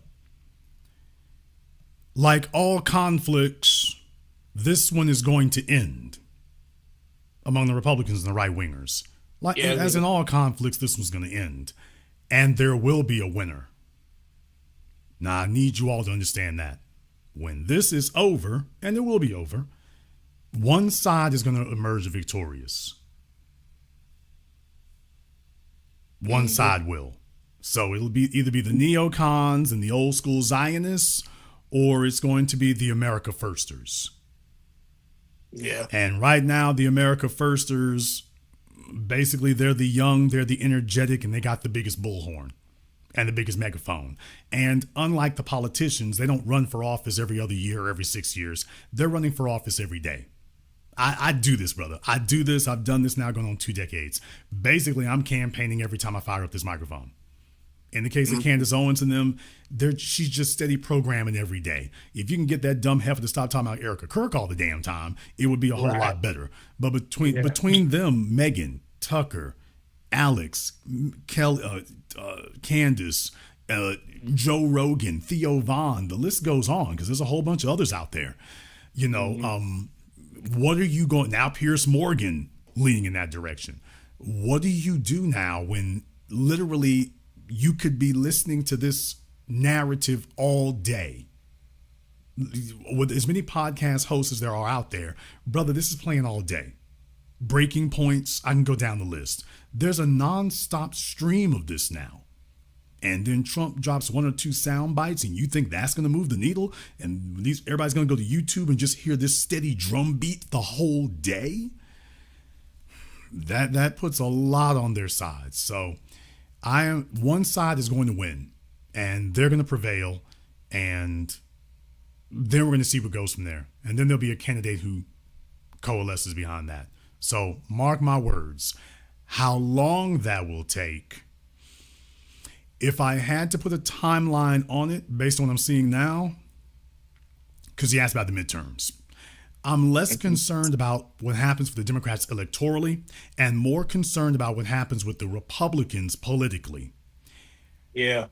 Donald Trump's support after they lose, if they lose the midterms, especially if they lose it badly, he's done. You are going to see the base begin to officially mobilize against him. Remember, because I don't know how old you are, but if you're over the age of 40, then you remember how things changed after 2004. George W. Bush got reelected, and then the country started turning against him pretty much immediately. I will never, for the life of me, I'll never know what the country saw in 2005 that they didn't see in 2003 before the 2004 election. I don't know what the hell you missed. What I do know is that by 2005, things went down badly. I don't know if it was Countdown with Keith Olbermann. I don't know what it was, but I do know it changed on a dime. I'm predicting, we saw this happen to Trump in 2020. I'm predicting that that's going to happen after the midterms, especially if they lose badly. They're going to turn against him with a vengeance, because there's one thing they hate more than Negroes and this, that, and the other is failure. And if he fails, you can't pretend you're winning anymore. Trash talking is only going to upset them even more. And you're powerless. It's because you have nothing else to offer. So now, not only is it safe to speak against you, it's the in thing to do. Because everyone is now looking past you, and they all have to admit, yeah, he ain't got no more wins. It's over. And now they start looking for the new. And if they lose badly this November, look for the Republicans, because they'll be in the minority. They'll have no reason to play nice with him anymore. None. And there will be one or maybe two who are going to start speaking on the low. They're not going to go at him directly. They're just going to go at his mistakes. And then he's going to start criticizing them, and they're going to play it off at first, and then they're going to start ratcheting up the pressure. So if you want my prediction of the most likely scenario as things stack up right now, that's one in particular that I think is very likely. Okay. All right, sir. Yeah, that's really all I had. I just had that question about that because, like me personally, like I feel it because, like I say, I've been paying attention to the comment section these last few days, last few weeks, and just seeing a lot of his people that said they supported him. They like he's lied to us, he's compromised, and they running with this whole Israel thing now, So it's like I was thinking to myself, I was talking to a friend of mine, and I'm like. I said, yeah, man. I said, I wouldn't be surprised if, they would sacrifice this midterm election to the Democrats just to get him out of there and then start over fresh the next presidential election. I mean, That's basically what happens now anyway. They ping pong between the Democrats and the Republicans. That's basically what happens now anyway. Yeah. Okay. Yeah. I appreciate you, sir. Appreciate you. Thank you very much for giving us a call. I mean, that's basically how you're living under right now, as a matter of fact. All right, let me see if we can go ahead and get Marvin up here on Zoom for me right quick. All right, Marvin, what's on your mind? What's going on? Hey, great work and everything that you're doing. I appreciate everything that you're doing. Quick question. Where do you see the Republicans hanging on in the next election when they're going to be facing rather Gavin Newsom or rumors talking about Kamala might be coming back? And my second question on that is the California governor race. It looks like the Republicans are kind of gaining ground regarding the Riverside sheriff and Bianco. So just your thoughts on that, and I'll leave after that. Okay, well, first of all, let's discuss Kamala Harris. Kamala Harris is on a book tour.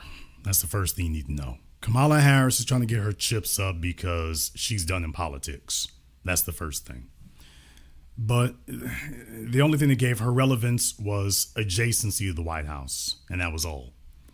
Need I remind you all that in the summer of 2024, when everybody was talking about Kamala Harris was leading in all the polls, Joe Biden dropped out, Kamala Harris had raised $1 billion in a few weeks, and everybody was talking about she's leading in the polls, and Jason, she's going to win, and this, that, and the other. And you all remember that I said Kamala Harris is going to be leading in the polls right up until she starts talking again. Yeah, we only got 90 days till the election. She's going to be leading in the polls so long as she doesn't say anything. And you all saw her pep rallies and whatnot, her campaign rallies. She had Cardi B, she had Fat Joe, she had Meg Thee Stallion, she had the Rockettes, she had Beyonce, she had Kelly Rowland, she had Samuel L. Jackson. She brought out everybody except herself. Her rallies were famous for her guests, not for herself. Yeah, because she understood. And what did I tell you all? As soon as she starts talking, her numbers are going to drop. And what happened? As soon as she started talking, her numbers plummeted. Until finally, the election day came. And what I tell you all, when she starts talking, she's going to remind everyone why they didn't like her. Remember I said that. When she starts talking, people are going to be reminded of, oh yeah, that's why I don't like you. And that's exactly what occurred. And nothing has changed. If Kamala Harris starts talking, that's why I showed you all the interviews she did with Joy Reid. Kamala Harris hasn't gotten any better. If she starts talking, she's going to remind people why they don't like her again. And she'll be right back where she was before. And Gavin Newsom ain't a whole lot better. You thought Joe Biden was a gaffe machine. Newsom's a gaffe factory with no real likability, so it's there you go. And us waiting in the wings to remind him about reparations. He's going to be trying to run for president with us waiting the whole time doing the Birdman hand rub, waiting to show up at his events to hit him up about reparations. Damn! Okay. We'll see how that goes. We'll see how that goes. All right, we got Brother Elijah here on Zoom. Oh, man, it looks like they put more implants in, brother. What'd they do? No. I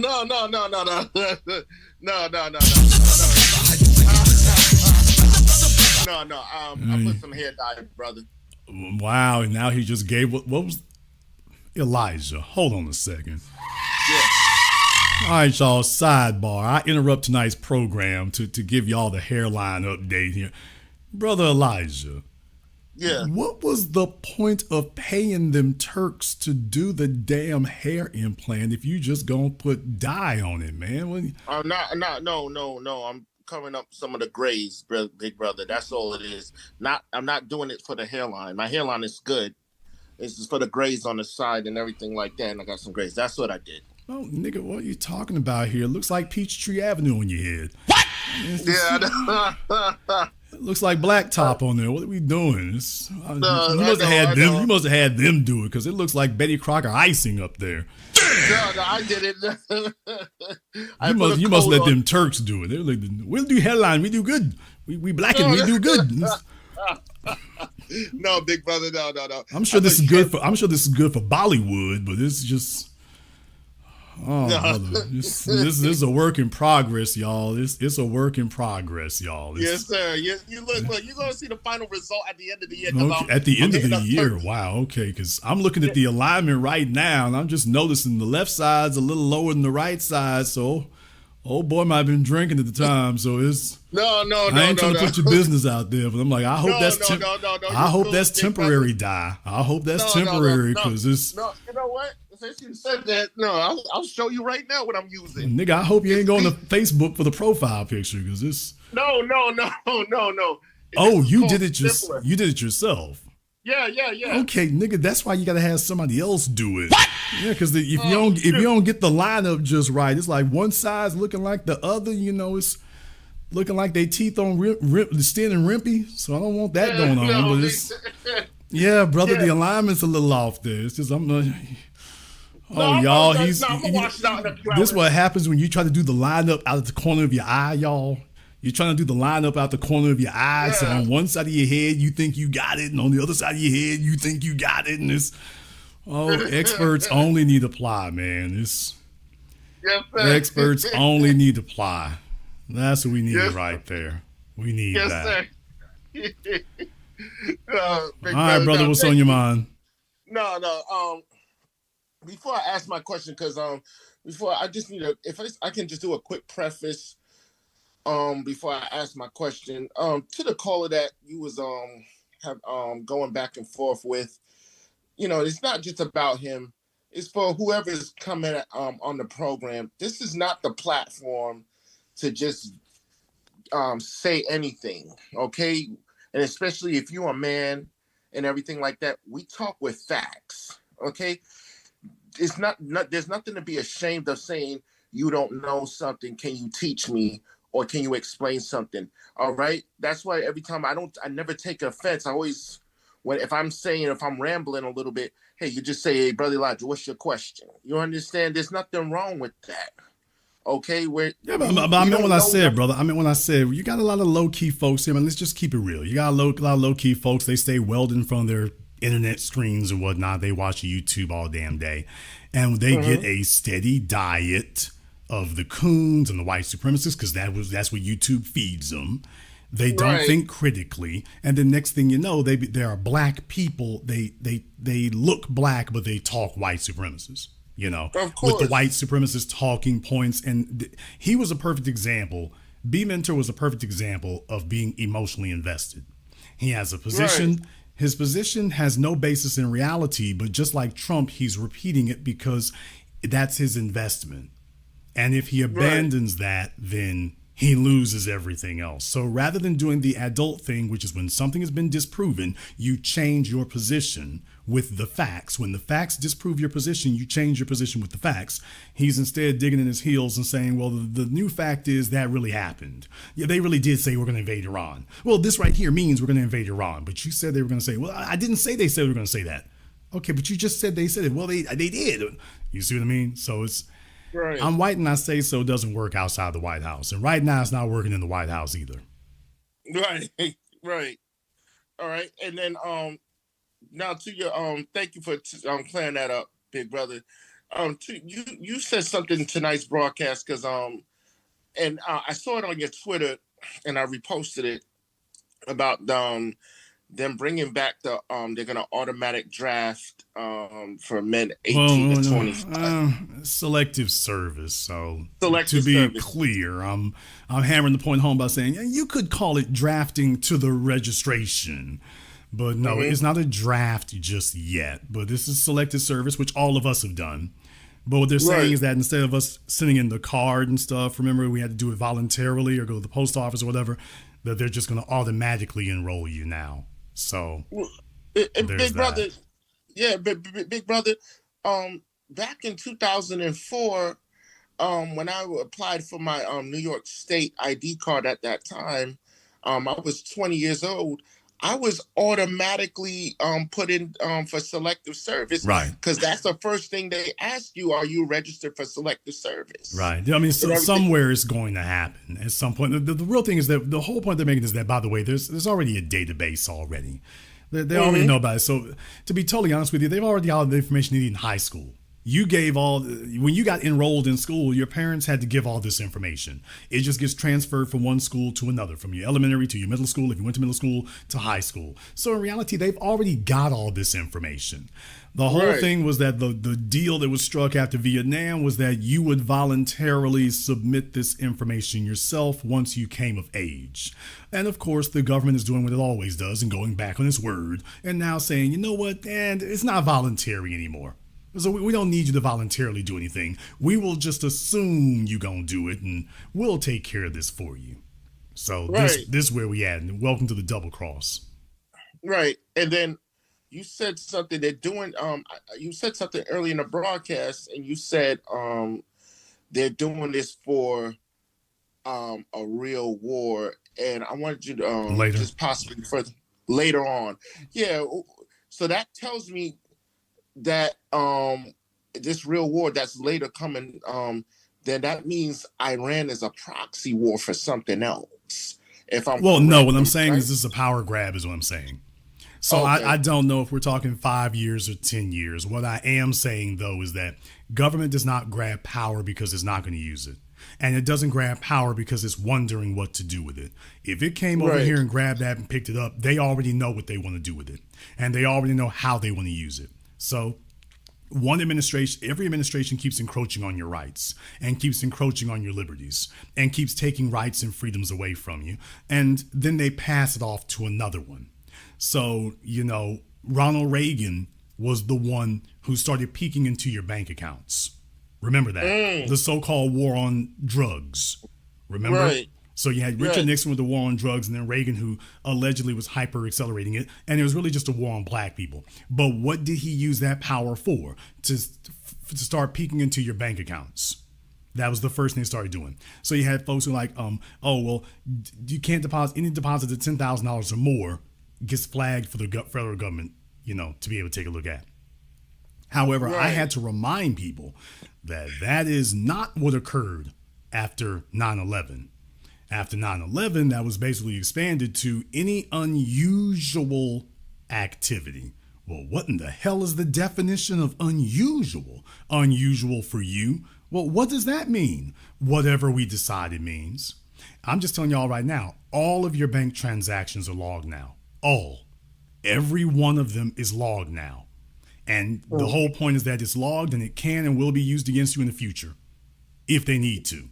So that's what I'm talking about, these power grabs. One administration does it, and then another administration comes along 10 years, 20 years later, and then they pick up, take a look at these powers over here that we have, that it wasn't politically acceptable to use them. At the time that they did this power grab, everybody said, well, they're not going to do anything with it. Well, yeah, not today. They're not going to do anything with it today. It'll be another administration. And you're telling yourself, well, another administration will have different priorities. I wish people would get over that fallacy. Every administration carries on the priorities and the interests of the people who have been running the country. So if they're sitting up here easing the friction of getting into the draft, easing the friction of, because for that selective service, which is leading you in that direction, if they're easing the friction, then it gets handed, this power will get handed down to another administration in the future. And there'll be some place they want to go.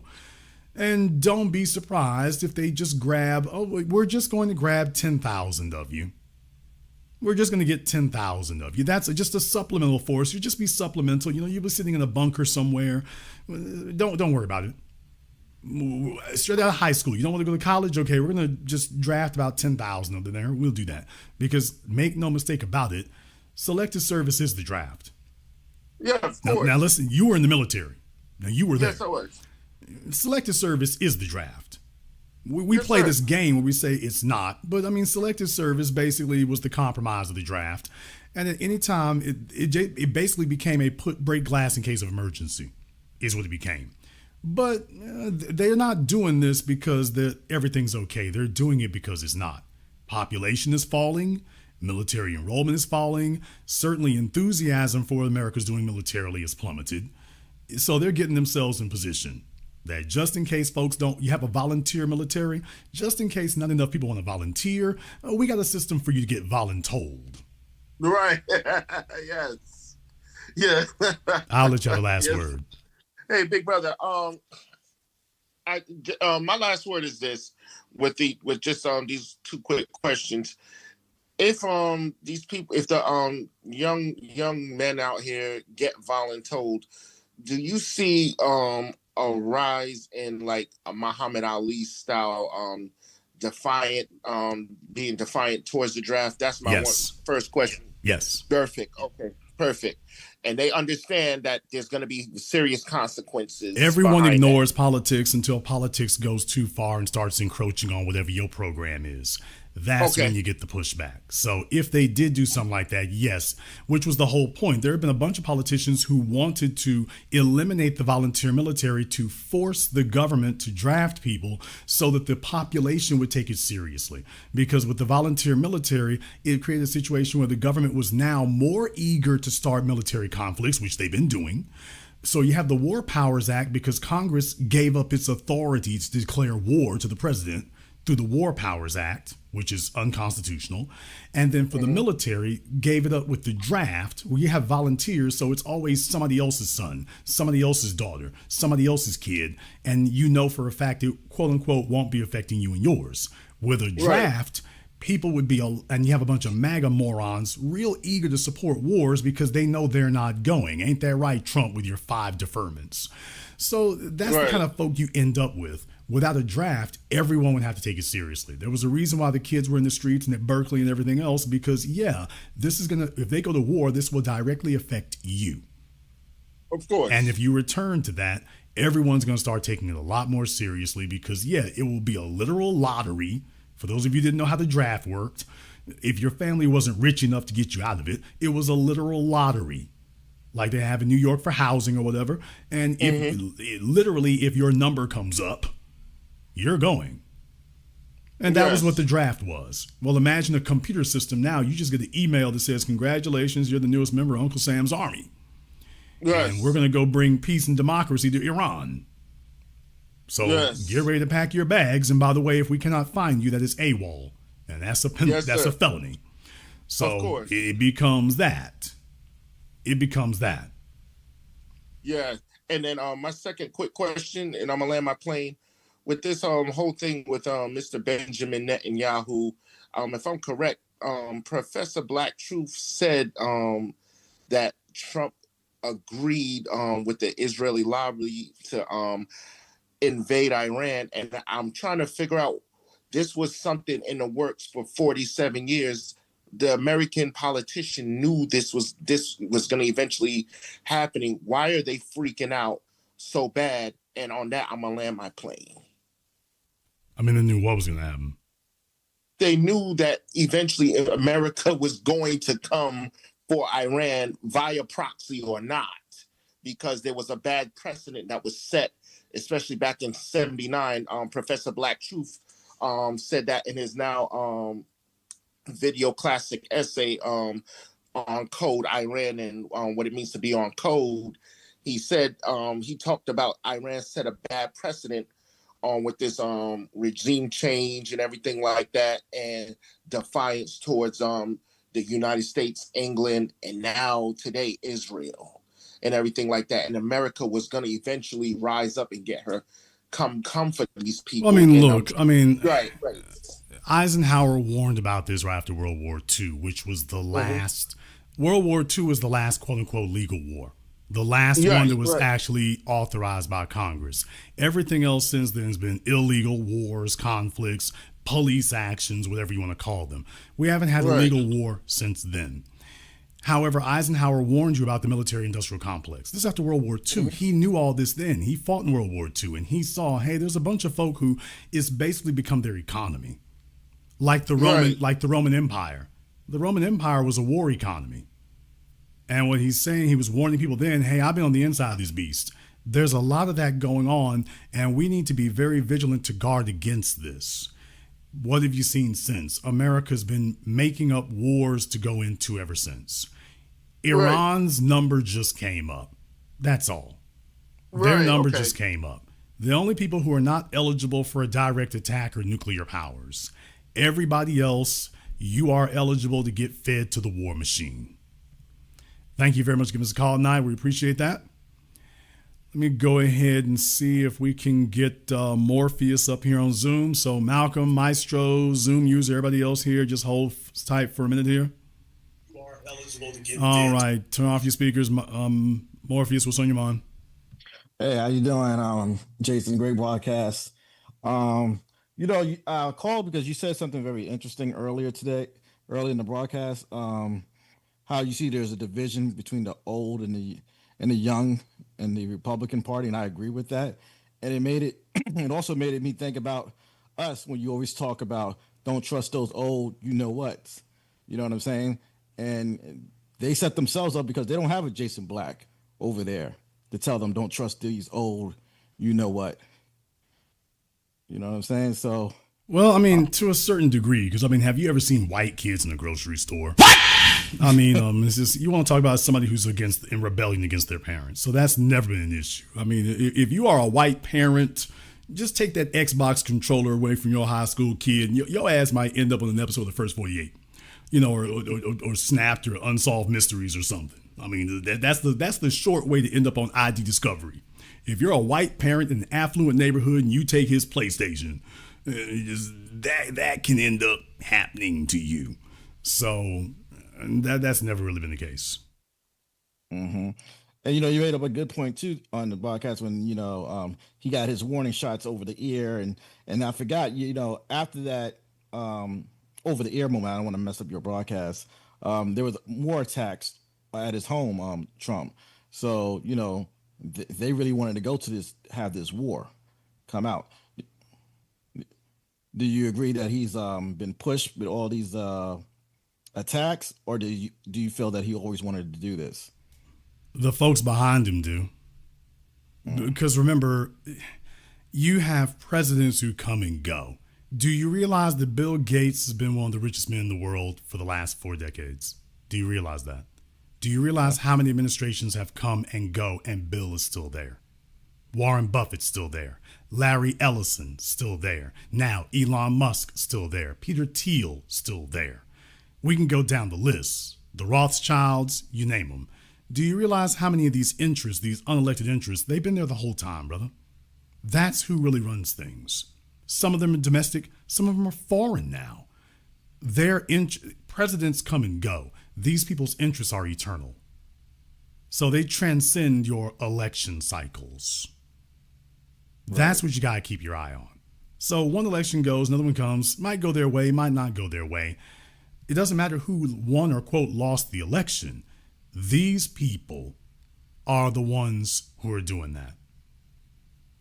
I kind of feel like they pushed it because I've been looking at the news, and like the Israeli lobby is really worried about how they know on the Democrat side there's like anti-Israel on that side, and it's growing majorly on the Republican side. And do you feel that the people behind push this ahead further, so they're like, hey, listen, this is the last chance we got, because in the future, because like you said, I think you said it earlier, in the Republican, on the younger side, they're very against Israel versus the older one. Yeah, that's a new thing right there, because that was kind of below the surface too as well. The Nick Fuentes and whatnot, the Spanish white supremacists, that guy. The undertone was always an anti-Jewish one. Here's the thing. You had a number of Jewish people who were okay with white supremacy as long as they got counted as white.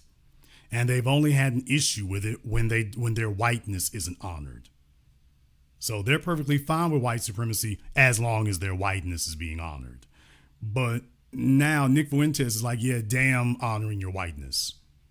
And a bunch of other folks are signing up for that too. Now all of a sudden you got a bunch of folks scrambling, to put the genie back in the bottle. And that's going to be tough. But that was always there. That was always there. Goodman, Cheney, and Schwerner. Mississippi Burning, that's always been there. But you have a bunch of folks think they're going to play both sides against the middle and play this little game. And then eventually the truth comes out. So this anti-Jewish undertone has always been there. Always. You just had a bunch of Jewish folk who could pass for Caucasians, and they went along with it. Then you had others who understood, yeah, we're not really over there, but as time went on, you had enough, because the people actually most liable to date outside the race are Jewish folk, and that's been a real big thing that's been going on. So no, up until now, that wasn't really a big issue, because most of the fire was directed at us. Most of it was directed at us. So that kept them safe. Now, that's the only part that's changed. Yeah. No, I agree. I think I heard other callers saying that they think a lot of the Republicans going to vote Democrat. I think they're getting that because Nick is advocating for that. I don't know if you've been looking on that side. He's been advocating for everybody to vote Democrat, to show Trump a lesson or something like that. So that's why Nick's full of nonsense. Nick is going to sit up here and just say anything. So Nick just needs attention. He's going to just set himself on fire. That's what he does. Nick sets himself on fire. He says outrageous things all the time because that's all he has is attention for currency. That's all he has. So that's what he's doing. These are social media. These are social media extremists. Is who they are. They're. I mean, they're white supremacists for sure, but don't be fooled. These are social media extremists. He can't really do. If Nick Fuentes just tried to give a level-headed program, he couldn't do it. He couldn't do it. He would be too boring. He doesn't have any real insights. So extremism is the only way that people will listen to anything he has to say. Not that he's so profound, but without the extremist bent, he's utterly forgettable. I'll let you have the last word. Yeah, just one last thing. You mentioned, yeah, you're right. The Israeli thing has been always there. Do you figure that since as Black people we've been like real quiet, not jumping up for all the little tactics they've been doing and try to get us out there to protest and stuff, that since we're not falling for it, they don't have us to pick on, so they went to the Israeli lobby to pick on? That's my question. Well, I mean, certainly they saw what the Israeli lobby is doing. So there's the thing. If anything, what slowed them down was their anti-Black racism. They could have tackled all this decades ago if they hadn't been prioritizing that. There's nothing new that Netanyahu's doing. I mean, they're showing you 4 decades of talking about we need to bomb Iraq, bomb Iran. You got 4 decades of it. They haven't been focused on that for the last 4 decades. That wasn't what they were focused on. They were focused on attacking us. And the Israeli lobby was perfectly fine to encourage that, so long as you weren't looking at what they were doing. So they didn't end up where they are in this mosh pit by themselves. That didn't happen by accident. They were so focused on penalizing us and oppressing us and targeting us. They were so concerned on that that was what happened. Yeah, that was what happened. So thank you very much. Give us a call tonight. Let me go ahead and see if we can get Mr. Malcolm up here. Let's try that.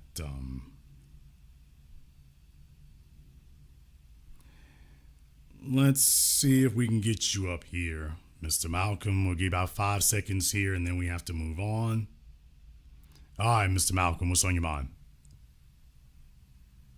Okay, Mr. Malcolm was there, and he has dropped himself off. Let's go ahead and see if we can get Maestro up here. Okay, let's see if we can go ahead and get Maestro up here. There you go, Maestro. You're kind of sideways. There you go. All right, brother, what's on your mind? How you doing, Jason, and to your audience? Great broadcast as usual. I just don't see how it helps us if the Dems win in 2026 and 2028. I thought our strategy was to keep them in the wilderness in order to support more of what we want in terms of reparations. Well, brother, I mean, I don't see anybody around here advocating for the Democrats. That's the first thing. So if you have anybody around here advocating for them to get back in office, let me know. Okay. So there's nobody around here advocating for it. However, also, there's what we can control and there's what we can't. I'm not here to tell you that we're Svengalis and we wave a magic wand and XYZ happens. Donald Trump getting back into, office, his fate was in his hands. I'm not here to keep him from putting a grenade in his mouth. I have no power to do that. If he wants to sit up here and be stupid, which is what he's done, dude, they were trying to put you in prison before you got back in the White House. You sitting up here worrying about DEI. If he had any brains whatsoever, he would have used that Republican Congress and that Republican Senate with their mandate in the first 90 days. He would have used it like a wrecking ball to criminalize Letitia James so that his Justice Department could come after her for malicious prosecution. He could have written a whole new law that would do that. But you see, his handlers would not allow him to do that. Now, that would have been common sense. Hey, if she's the problem, why don't you write a law that says we can go after her and Alvin Bragg for malicious? We're going to redefine malicious prosecution and make it much easier to go after these prosecutors. Oh, but wait a minute. That would disproportionately benefit. Oh, boy. Wait a minute, Donald. This would help you, but it's going to be hard to practice white supremacy if you do this, because this is our primary tool. Remember, war on drugs, mass incarceration. You remember that, don't you? So rather than him do something self-preserving, he instead has gotten himself wrapped off into something else and stopped preserving himself. And that was it. That was it. So that would have been the smart move to make. He didn't do it. So when he gets out of office, he's most likely going to end up in the courtroom again somewhere. And this time they're going to get him. So that was his choice to make. For the Democrats, brother, like I say, the Democrats are going to keep Democrating. Our job is to show them that we're not going to boost you anymore. So you cannot take our support for granted, because that's not going to happen. Not anymore. And it also shows them that, by the way, you're not very damn popular either. So before you sit up here and say that you're guaranteed anything because Trump is so popular, Trump is as popular as herpes, yeah, but you're about as popular as gonorrhea. So the antibiotics work a little bit better for one of you, but it's not that you're terribly popular either. Take a look at Spanberger up there in Virginia. The polls have already started turning against her. She just got in office. So if they're living on the idea that the coast is clear and safe, it is not. Our job is to make it very clear and very articulated where we stand. And the Democrats understand that these nail biters, that doesn't help you. The other thing is they are in the wilderness. Do not, I admit this before, brother, do not expect this dysfunction in the Republican Party to last long. It's not. Just as soon as they finish knocking each other's heads in, one, it's like the Decepticons. One's going to win, and then they're going to go coalesce behind him. And then they're back on your ass. And that's what's going to happen. That might not happen in 2026, but then again, the ball goes back and forth on the tennis court anyway. That's going to happen regardless. The real thing is for us not to be aiding and abetting in it. And the Democrats desperately need us for that. Also, last thing, we got what, 7 more months till the election? Until the midterms? A lot can happen. Okay. A lot can happen in 7 months. A whole lot. Don't be surprised. All right. Thank you. Thank you very much for giving us a call tonight. Let me see if we can get Trey up here on Zoom right quick for me. Let's see if we can get Trey up here on Zoom right quick. All right, Trey, what's on your mind? Hey, Jason Black. First off, I really appreciate your program. Before I heard your program, I always known that there's nothing that matched my perspective. So, and I see other people following behind what you do. So that, I just want to, to put out there, how much I appreciate that. But 2 quick things. If the Democrats right now and the Republicans are both have a history of amnesty, and then Trump is the only thing pretty much keeping us from having a flood of either amnesty on the Republican side, I saw them floating that, or either just opening the border outright, then that's why, even though, the tangibles I'm looking for, not having either of those 2 outcomes isn't a tangible, but if it's between that or nothing, then I see how there's some value there, especially how we're not the primary target for a change, and I could get used to that continually, so we can focus on our priorities while we have that. That's one thing I heard you mention. Other topic I wanted you to touch on is I saw with the United States having the military technology where we're able to have a level of superiority where, like, I'm seeing now where they have technology to see the mines that are in the strait, so they don't really need Iran to open the strait, and it's almost like they floated out to NATO to give them a test to fail. So if we can, that'll justify us cutting off funding them by 80%, so that could work out in our benefit. So I'm wondering if I understand that, Trump, I'm not a fan of Trump. I hate to call things chess moves, but if it also sours relations with Israel, as far as public relations, that's also a positive thing too. If there's a situation where we have organizations like AIPAC that are kind of pushing people around, so those are 2 constraints between NATO and AIPAC and things like that. Well, let me address your questions here first. I appreciate it. In reverse order. As far as the Strait of Hormuz is concerned, yeah, there's technology out there. How reliable it is for detecting mines, that's a relative term, sir. So It's not that easy. We have mines are a problem all over the world. Princess Diana, that was one of her major themes, one of those major projects that she was, supporting, was clearing up landmines, because you've had war zones all over the world. And we got landmines all over the damn place, and people get injured and killed literally every year in these places where folk have left old landmines around. So they might have been fighting one year. Okay, nobody goes back to go recover the landmines. So you have to go and clear these areas. And a lot of folk are finding them by accident. So in this case here, these things are in the water, underwater. Some of them are mobile, so they've been working on this technology for a while over there. But it's not just about mines in the water either, because Iran, it has a number of different methodologies they can use to hit a ship. They got drones, they got RPGs and stuff, so they got, land-based munitions that can attack as well. So it's not just a bunch of sea-based. Yeah, there are some sea-based ones out there, but even if you cleared all that up, the problem is you're in the middle of a war zone. That's the problem. So the problem is the mines are just one way to hit you. Did you realize you're in the middle of a war zone? So it's a free fire zone over here, which is why the insurance companies, the real problem for the ships is the insurance companies don't want to insure them. Well, you can't transport crude if the insurance company, that maritime law requires there has to be an insurance company. Without insurance, this ship can't move. That's the real reason the Strait of Hormuz. By doing this and declaring it a war zone, what insurance company is going to insure your ship now? Deliberately going through a war zone. They're not going to do it. So that's the real problem. All right, let's go ahead and take it backwards here to amnesty. You all are asking the tough questions tonight.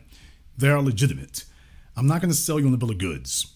I am not here to tell you we have a magic wand that reverses these things. We're 14% of the population. The only way that you would deal with the illegals is you're going to have mass incarceration of the white folk who are employing them. That's the only way, brother. That would stop it tomorrow morning. If you did that stuff would go away literally tomorrow morning. It would stop. And you and I both know that's not going to happen. You don't have Tucker Carlson or Nick Fuentes advocating for that. They're advocating for the slaughter of black people, but they're not advocating for the mass incarceration of the white people who supply the economic draw to the illegals. So that's the reason we can't. So there's what we can do something about, and there's what we can't. There's stuff we have power to influence, and then there are things we don't have any power over. Our only power is not to support it and to sound the alarm as much as we can. But I'm not going to sit here and tell you got power over everything. You have influence over everything, but you're not going to have power over it. We will do the best we can under the circumstances that we got. We're not going to be advocates and spoke people against our own interests. We're not going to do that. So we're going to do that to the best that we can, but as it stands, yes, that's a very real thing. We're going to go well beyond what Reagan did, back in the 80s. And that was like 3 million people. If that happens and stuff, it would go well beyond that. Absolutely. It absolutely would. That's the bad news. I don't want to say there's good news about that necessarily, but like I say, we're already, it's not like we're 54% of the population. We're 14% of the population. Everywhere we go, we're a minority in this country, in this society. My thing is that, by the way, for all the folks who got a bone to pick with Jewish people, they're a minority everywhere in the world. And yet, who are folks doing the most complaining about? So what are they showing you? Numbers aren't everything. Population numbers aren't everything. Because one thing you can say about them, okay, they might not have the population numbers, but they got the on-code numbers like a son of a gun. They got the on-code thing locked down. So you were talking about AIPAC? Yeah, that's how strict the on-code is over there.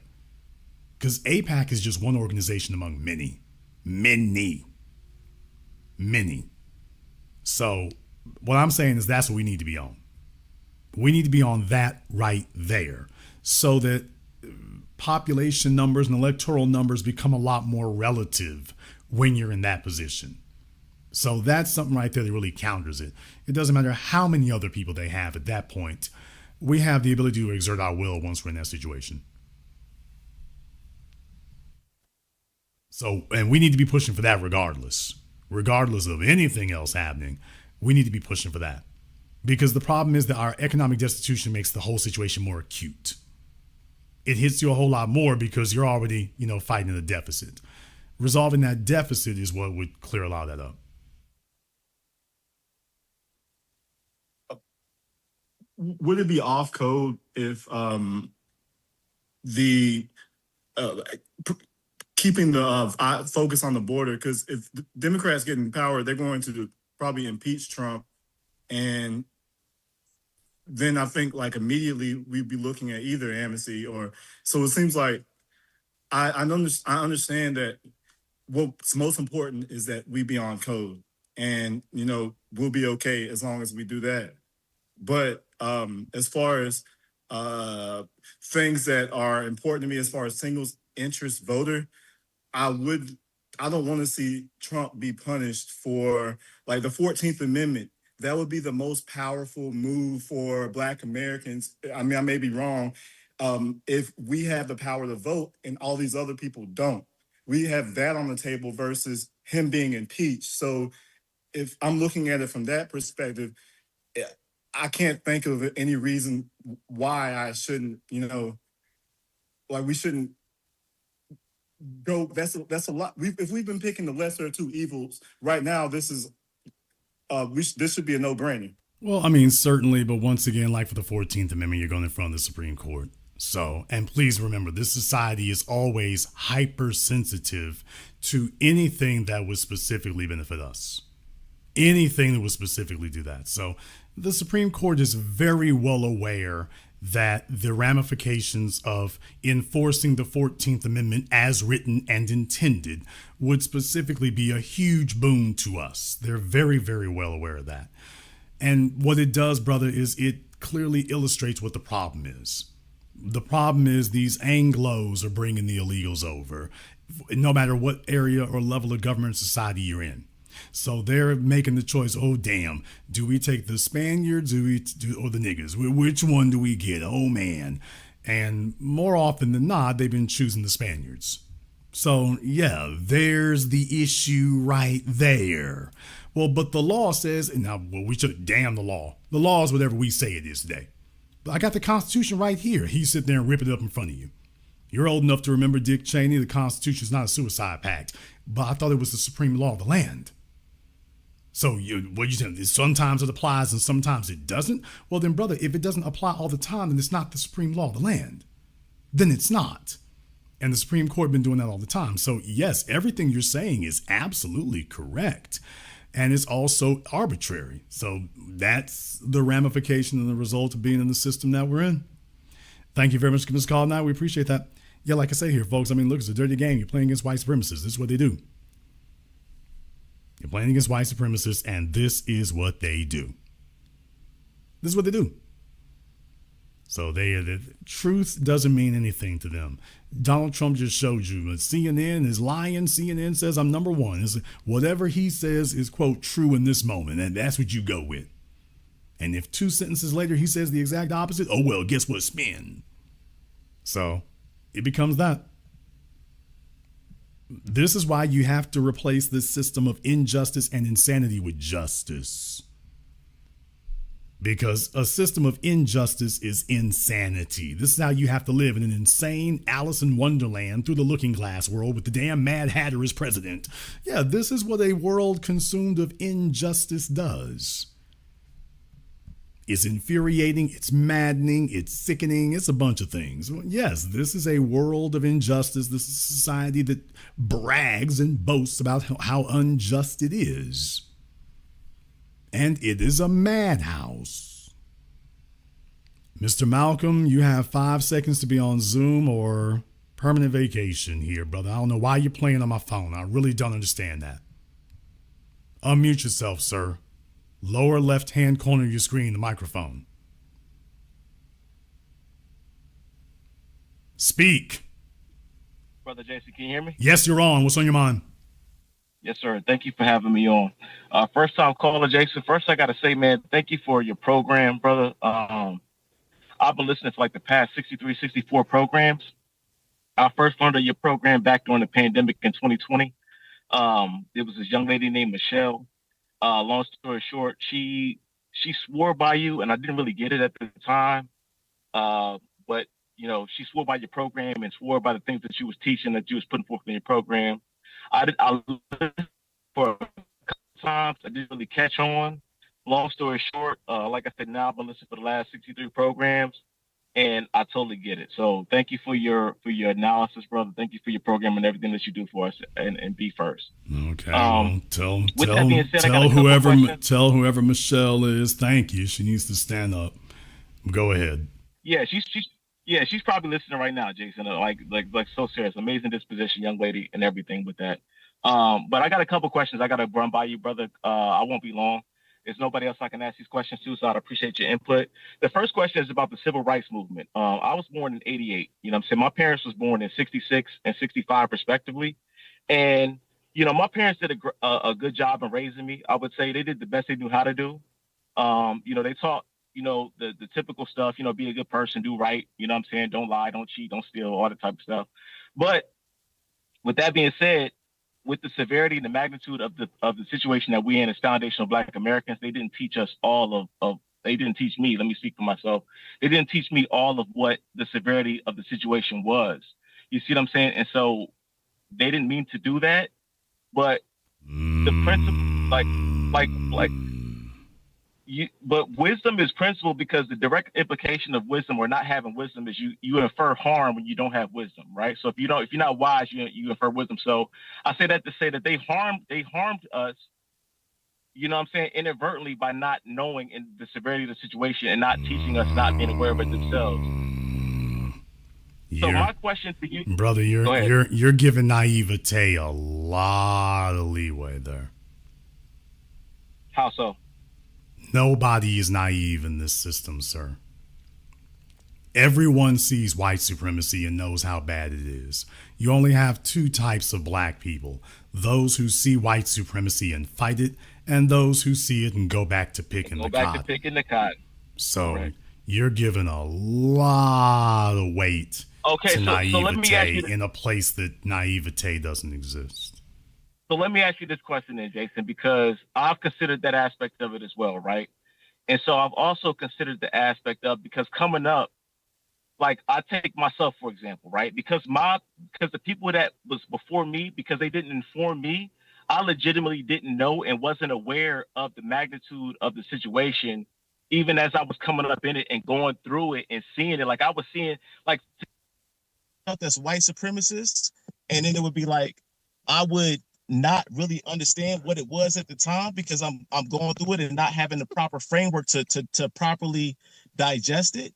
But then as I got older, you know, they say life is lived forwards but meant to be understood backwards. So I understood it backwards as I look back on it in hindsight.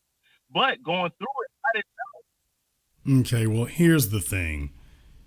What happens is that most people start having personal agendas. And what they then start doing is compartmentalizing white supremacy. That's what tends to happen. So let's say, for example, your goal is to buy a BMW. You've always wanted to have a BMW. Well, is white supremacy and defeating white supremacy the priority now, or is tolerating white supremacy the cost of doing business so you can get your BMW? Because that's the real priority. I want a house in Buckhead. I want a house in Martha's Vineyard. So now becoming a creature that overlooks and rationalizes white supremacy, that becomes your priority. Now you start taking on mannerisms and practices that enable that. We start dismissing things. So instead of clamping down on it and holding a hard line, you start becoming very flexible and very pliable about it, because you see, you got a different priority. Now, when white supremacy does something to your children, confronting it is no longer the priority, because you see, now you're endangering that house in Buckhead and the BMW now. It's a whole lot easier to just say, well, they're ignorant, or son, just don't worry about that. You focus on you and whatnot. And in the meantime, you're allowing the problem to fester, because what you are assuming is that your children's situation will be yours. And in reality, your children will have it much harder fighting this system when they come of age. Whereas if you had slayed the dragon now, your children would have it a lot easier. Instead, your children are fighting a bigger, stronger dragon when they come of age. So what you did was you sold out your children's future for your for your comfort in the present. Correct. That's what's happened. And brother, that's not naivete. That is not. It isn't. So and that's exactly what I'm getting at, Jason, and I appreciate that because legitimately I didn't understand it. And so as I got older and I did understand it, it became to a point of where it was like, I'm sorry, Jason, I'm getting a loop. Can you hear me still? Yes, we hear you just fine, sir. Okay, perfect. So I'm glad you said that because just what I said, brother, as I came up, I wasn't understanding, unaware. I was unaware of these things, but then now I'm 37 years old. So now, after having gained a lot more knowledge, I look back on it and I'm understanding it for what it is. And it's just what you said. It's like the elders before me kind of leveraged their present against my future. Correct. You know what I mean? And it's like, you know what I mean? It is what it is. So I'm dealing with the repercussions of it now. And I kind of give grace a lot of it, Okay, actually, there because you go. I understand that you know what I mean? Because granted, I don't have the same perspective as somebody from your situation, but at the same time, from my situation, I understand my parents. I don't know exactly what they knew and what they didn't know. You know what I'm saying? Let's try this a different way. Yeah. What does your mom do for a living? She was in the military. She did 21 years in the military. Yeah. What did Dad do for a living? He did 4 years in the military, and then pretty much he was a truck driver after that. So that's where he met your mom. Yeah, they met in the military. Yeah, I was that's actually born on Fort Bragg, North Carolina. Exactly. Yeah, there it is.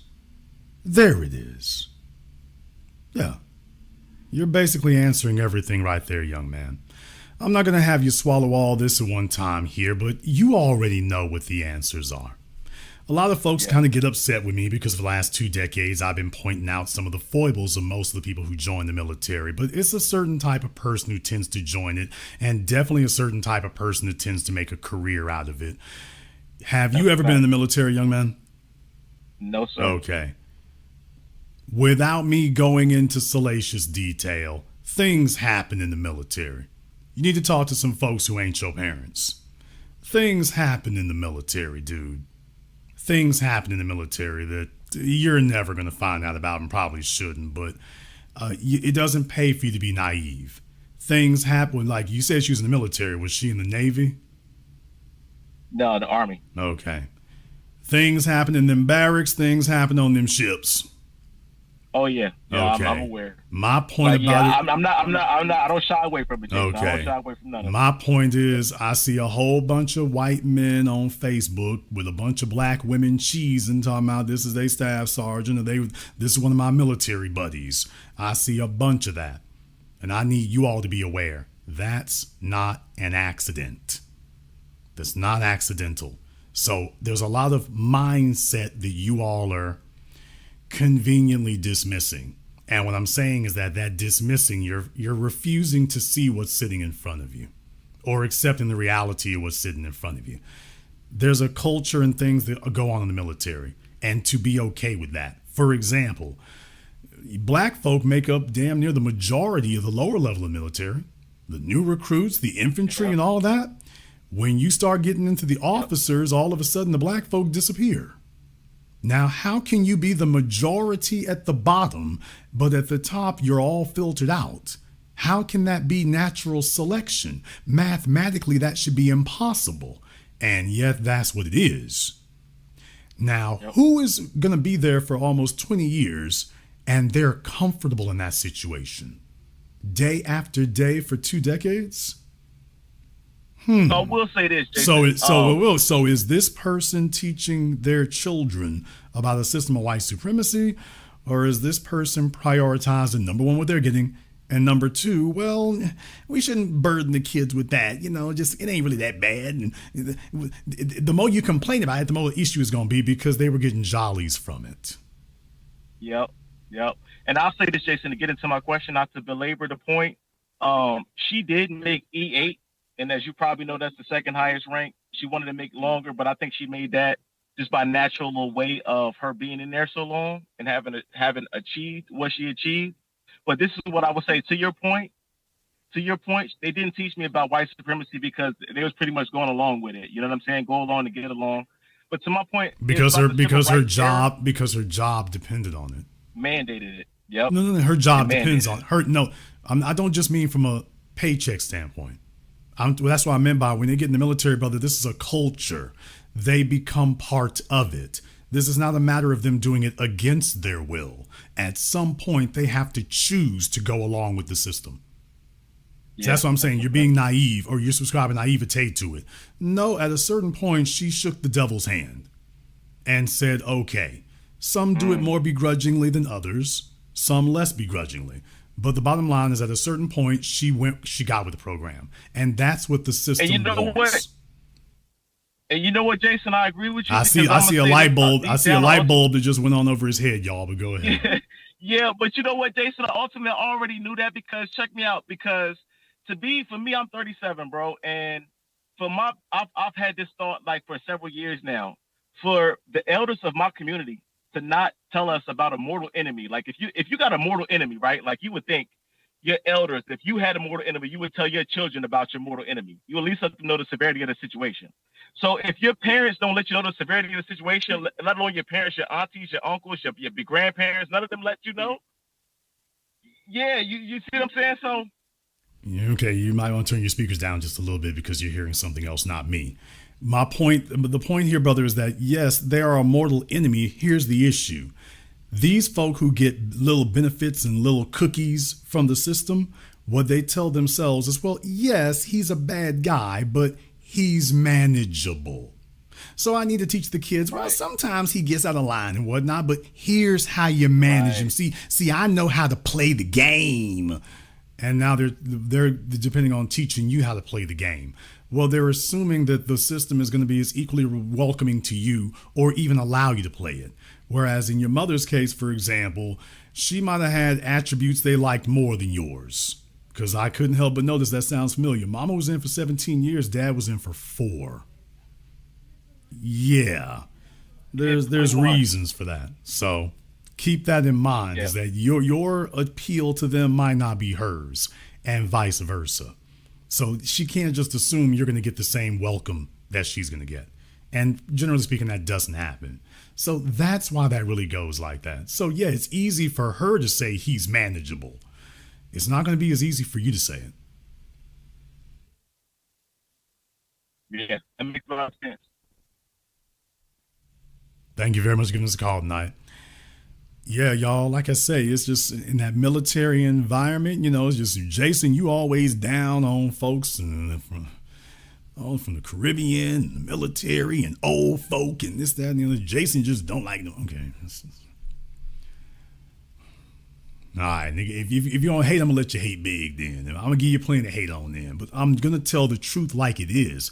And here's the thing, my folks in the military know I'm telling the damn truth. It's not a person in here who served in the military who doesn't know that I'm telling the 100% honest truth. In them barracks, on them ships, on them air bases, y'all know what's going on. Everybody's black first till they get on a submarine. What? Come on, man, let's keep it a $103. You ain't fooling me. Everybody's black first till they get their ass on an aircraft carrier. Everybody's black first until they go on shore leave. Everybody's black first until they get over in the Middle East in them barracks. You want to talk about a freak off? Come on, man. You want to talk about a freak off? Biggest freak offs in the world of the U.S. military. Don't sit up here and play with me. You don't want me doing this on a Saturday night. The biggest freak offs in the world in the military. Don't be giving me bug eyes in the chat room. It is what it is. It is what it is. The military is an epicenter of wife swapping. Damn! Tell me I'm lying. Now somebody sit up here and call me up and tell me I'm lying about that. The military is ground zero for wife swapping. We on the submarine. Take this damn thing up above the water so I can air this dirty laundry right quick. The military is ground zero for wife swapping. Let's just call it what it is. I ain't saying nothing new. I'm not saying nothing new. There's not a man who been in the military who left his chick for 90 days who didn't know she was getting the people's elbow in them barracks. When you're a young man and you're naive in high school, you can talk stupid and silly like that. To my career military people, you know damn well, you leave your chick on them barracks for 2 years, niggas is popping in her every day. They don't give a damn that she's married. They don't give a damn about UCMJ. They don't care about none of that. If your broad is there, she getting popped at. Niggas is hollering, niggas is shooting. Daily.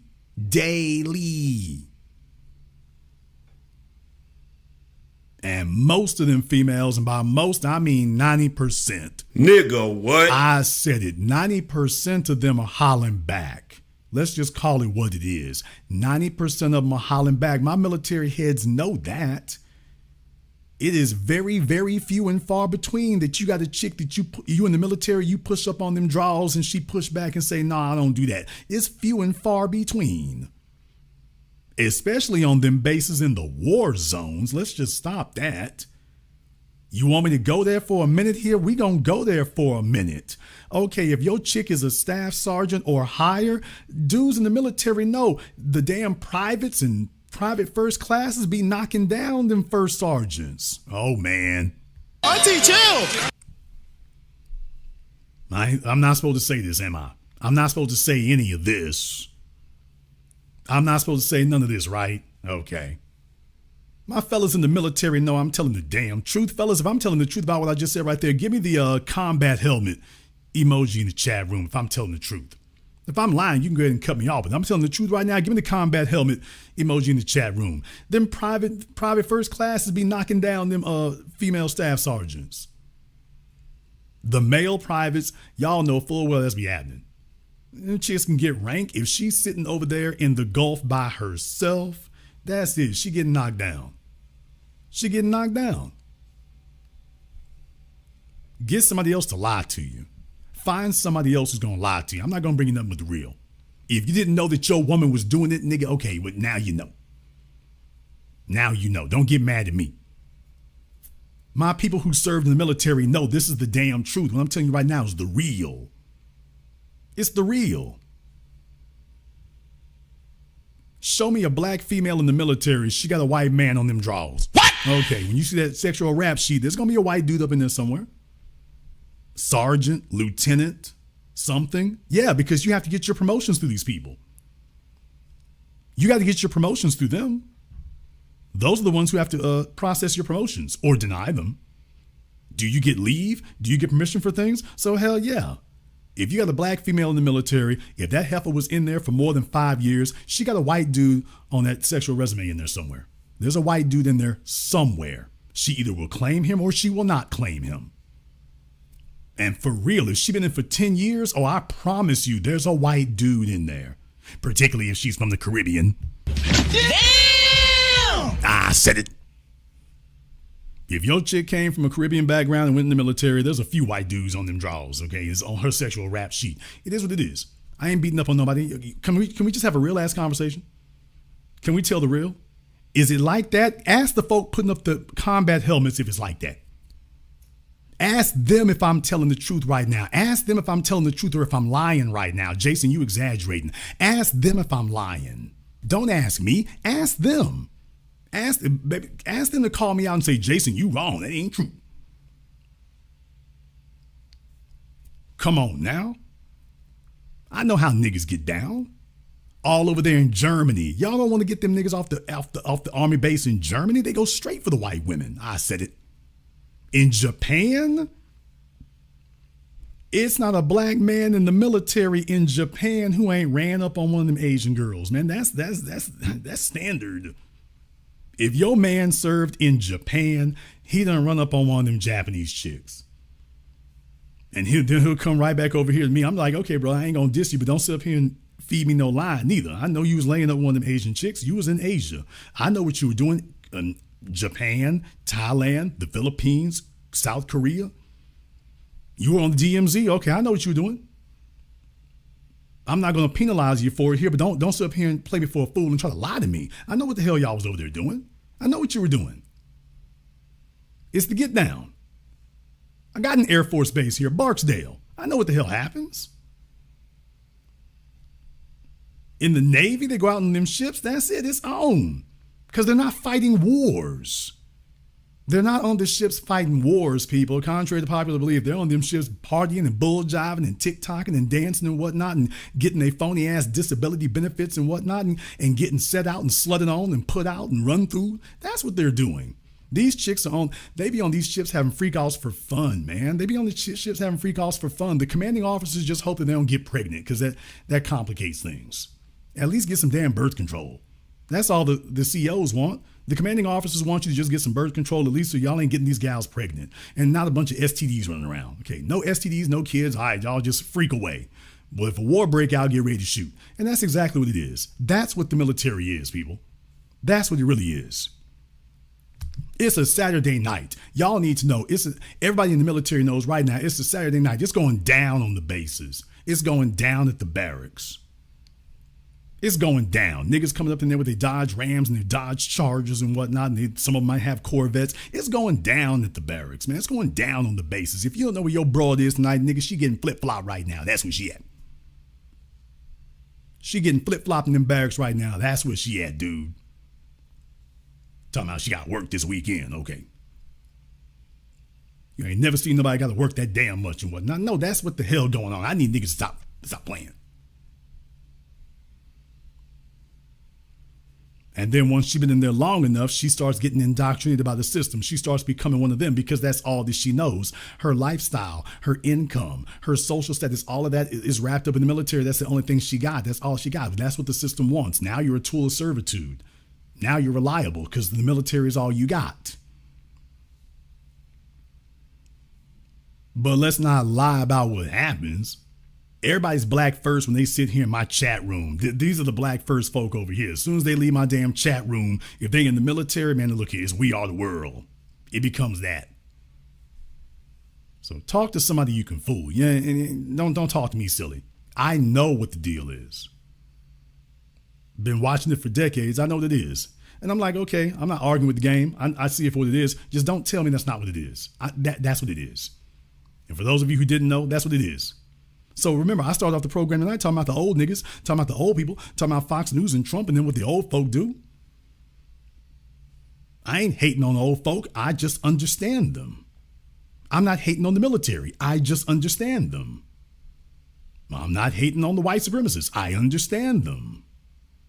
I'm just being honest about it. If you have the nerve and you have the ability to be honest about it, you can call it what it is. They go in the military and whatnot. Next thing you know, they start sniffing them benefits and they start liking it and whatnot. Next thing you know, they start getting indoctrinated. And then when the kids show up, they're like, ooh, you know. And you're trying to subscribe it to ignorance because you're like, wait a minute, the white supremacy is so damn blatant. There's no way you didn't see this. See, there's the reason why you're having conflict there is because you know there's no way they couldn't see this. So it's like, wait a minute, I know you saw this. So why is it you and me never had a conversation about this? Now you got to get down to what the reality is. They got indoctrinated by the system. They became a part of the system. They shook the devil's hand and said, okay, well, let me get my benefits. And that's what really happened. They made the Faustian bargain. They made the Faustian bargain. And that's what it is. All right, well, now the children need to be aware that that's what they do.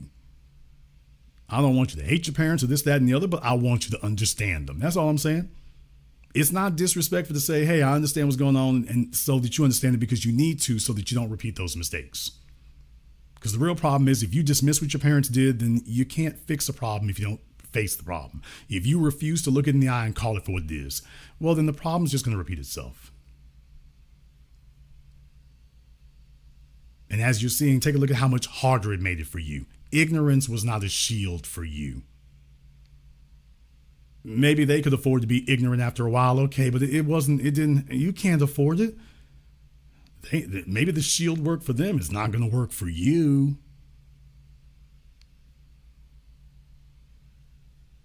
Not going to work for you.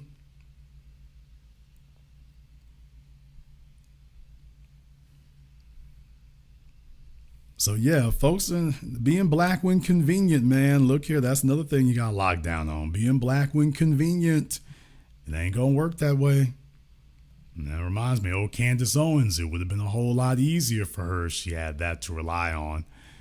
It'd be a whole lot easier if Candace had some of that to be able to rely on, boy. Of everybody who's in a precarious situation, she's at the top of that list. Candace has lost her in with the Daily Wire. She's lost her in with Donald Trump. You know you're going to get tossed overboard at some point too, right, Candace? Oh, please.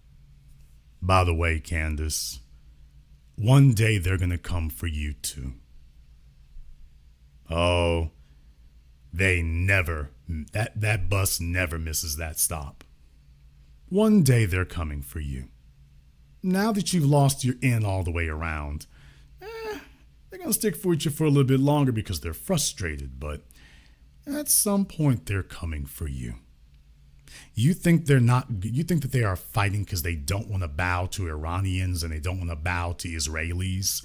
Well, they're not going to bow to a negress either.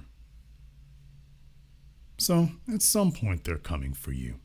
Enjoy this respite while you can. Enjoy your newfound insurgency while you can, but at some point they're coming for you. So don't celebrate Trump putting you out the house just yet. Don't celebrate that so quickly. I think you'll find eventually that you don't actually have anybody else there to side with you, in case you didn't notice. And if you're telling yourself that you're bigger than the program, you don't have any Republican friends or allies because you're bigger than the program? It's not the way that works. So don't celebrate this falling out so much, ma'am. I know attention is like, currency and cocaine to most females. I get that, but you don't want to do this. I mean, you're going to find that this might not go as sweet and easy as you might fantasize to yourself it will. Don't be surprised. We're going to go ahead and wrap things up here tonight. Fire breathing program here, of course, but it was on the table here. I want to thank everyone who has contributed to support tonight's program on PayPal, Super Chat, Venmo. Shout out to Mark B. Thank you very much for your support tonight here. We appreciate that. To Najee, to Walter, to Malcolm, Rudy, everyone else here. Thank you very much for your support, Vincent. If you are new here to the Black Channel, welcome to the Haven of Intelligent Black Thought. We do this every weekend, holidays, some days in between. L said, I got fam that want to join fresh out of high school. Do you think it's a good idea for him to join at this time and the war is not scaring him out of it? Dude, he knows what he's getting into. So tell him welcome to the world of manhood. If he's looking on the damn evening news and he sees what Trump's doing and he still wants to join the military, okay. If that fellow would tell himself he want to be Black Rambo, then give him his gun and let him go ahead and get on that plane. Let him go ahead and do that. That's what you do right there. He's old enough now to make that decision for himself. He sees them damn bombs dropping over there. So if he wants to roll the dice, okay, let him tell him, here you go. Here you go. They be playing Call of Duty and watching John Wick movies. They play Call of Duty and watch John Wick movies and sit up here and be like, yes, I'm gonna be on the battlefield, with two guns, two 45s in my hand, and just okay. It's gonna be less John Wick and more Zero Dark 30. It's gonna be more like that. They're gonna put him out there with that night vision. He's gonna be like, I'll be damn, I can't see nothing. So okay, we'll get ready to fight. What the hell? So okay, so yeah, brother. Hey, look, he's keeping us out the draft, so. Hey, y'all, he wants to go. He's keeping us out the draft. So tell him he can go ahead and do that. He can do that. If you are new here to the Black Channel, welcome to the Haven of Intelligent Black Thought. We do this every weekend, holidays, some days in between. So click that subscribe button, click that notification button. Join us each and every time that we are here. If you have been to blackchannelfilms.com, check out our groundbreaking best-selling documentary work at blackchannelfilms.com. I want to thank all of you for tuning in to a nice program, live or recorded. Thank you all for liking, subscribing, and sharing. And this concludes tonight's broadcast of the Black Channel. I am your host, your brother, your humble servant, the Black Authority. Until next time, my brothers and my sisters from around the world, remember, black is the future, and the future is uncompromising.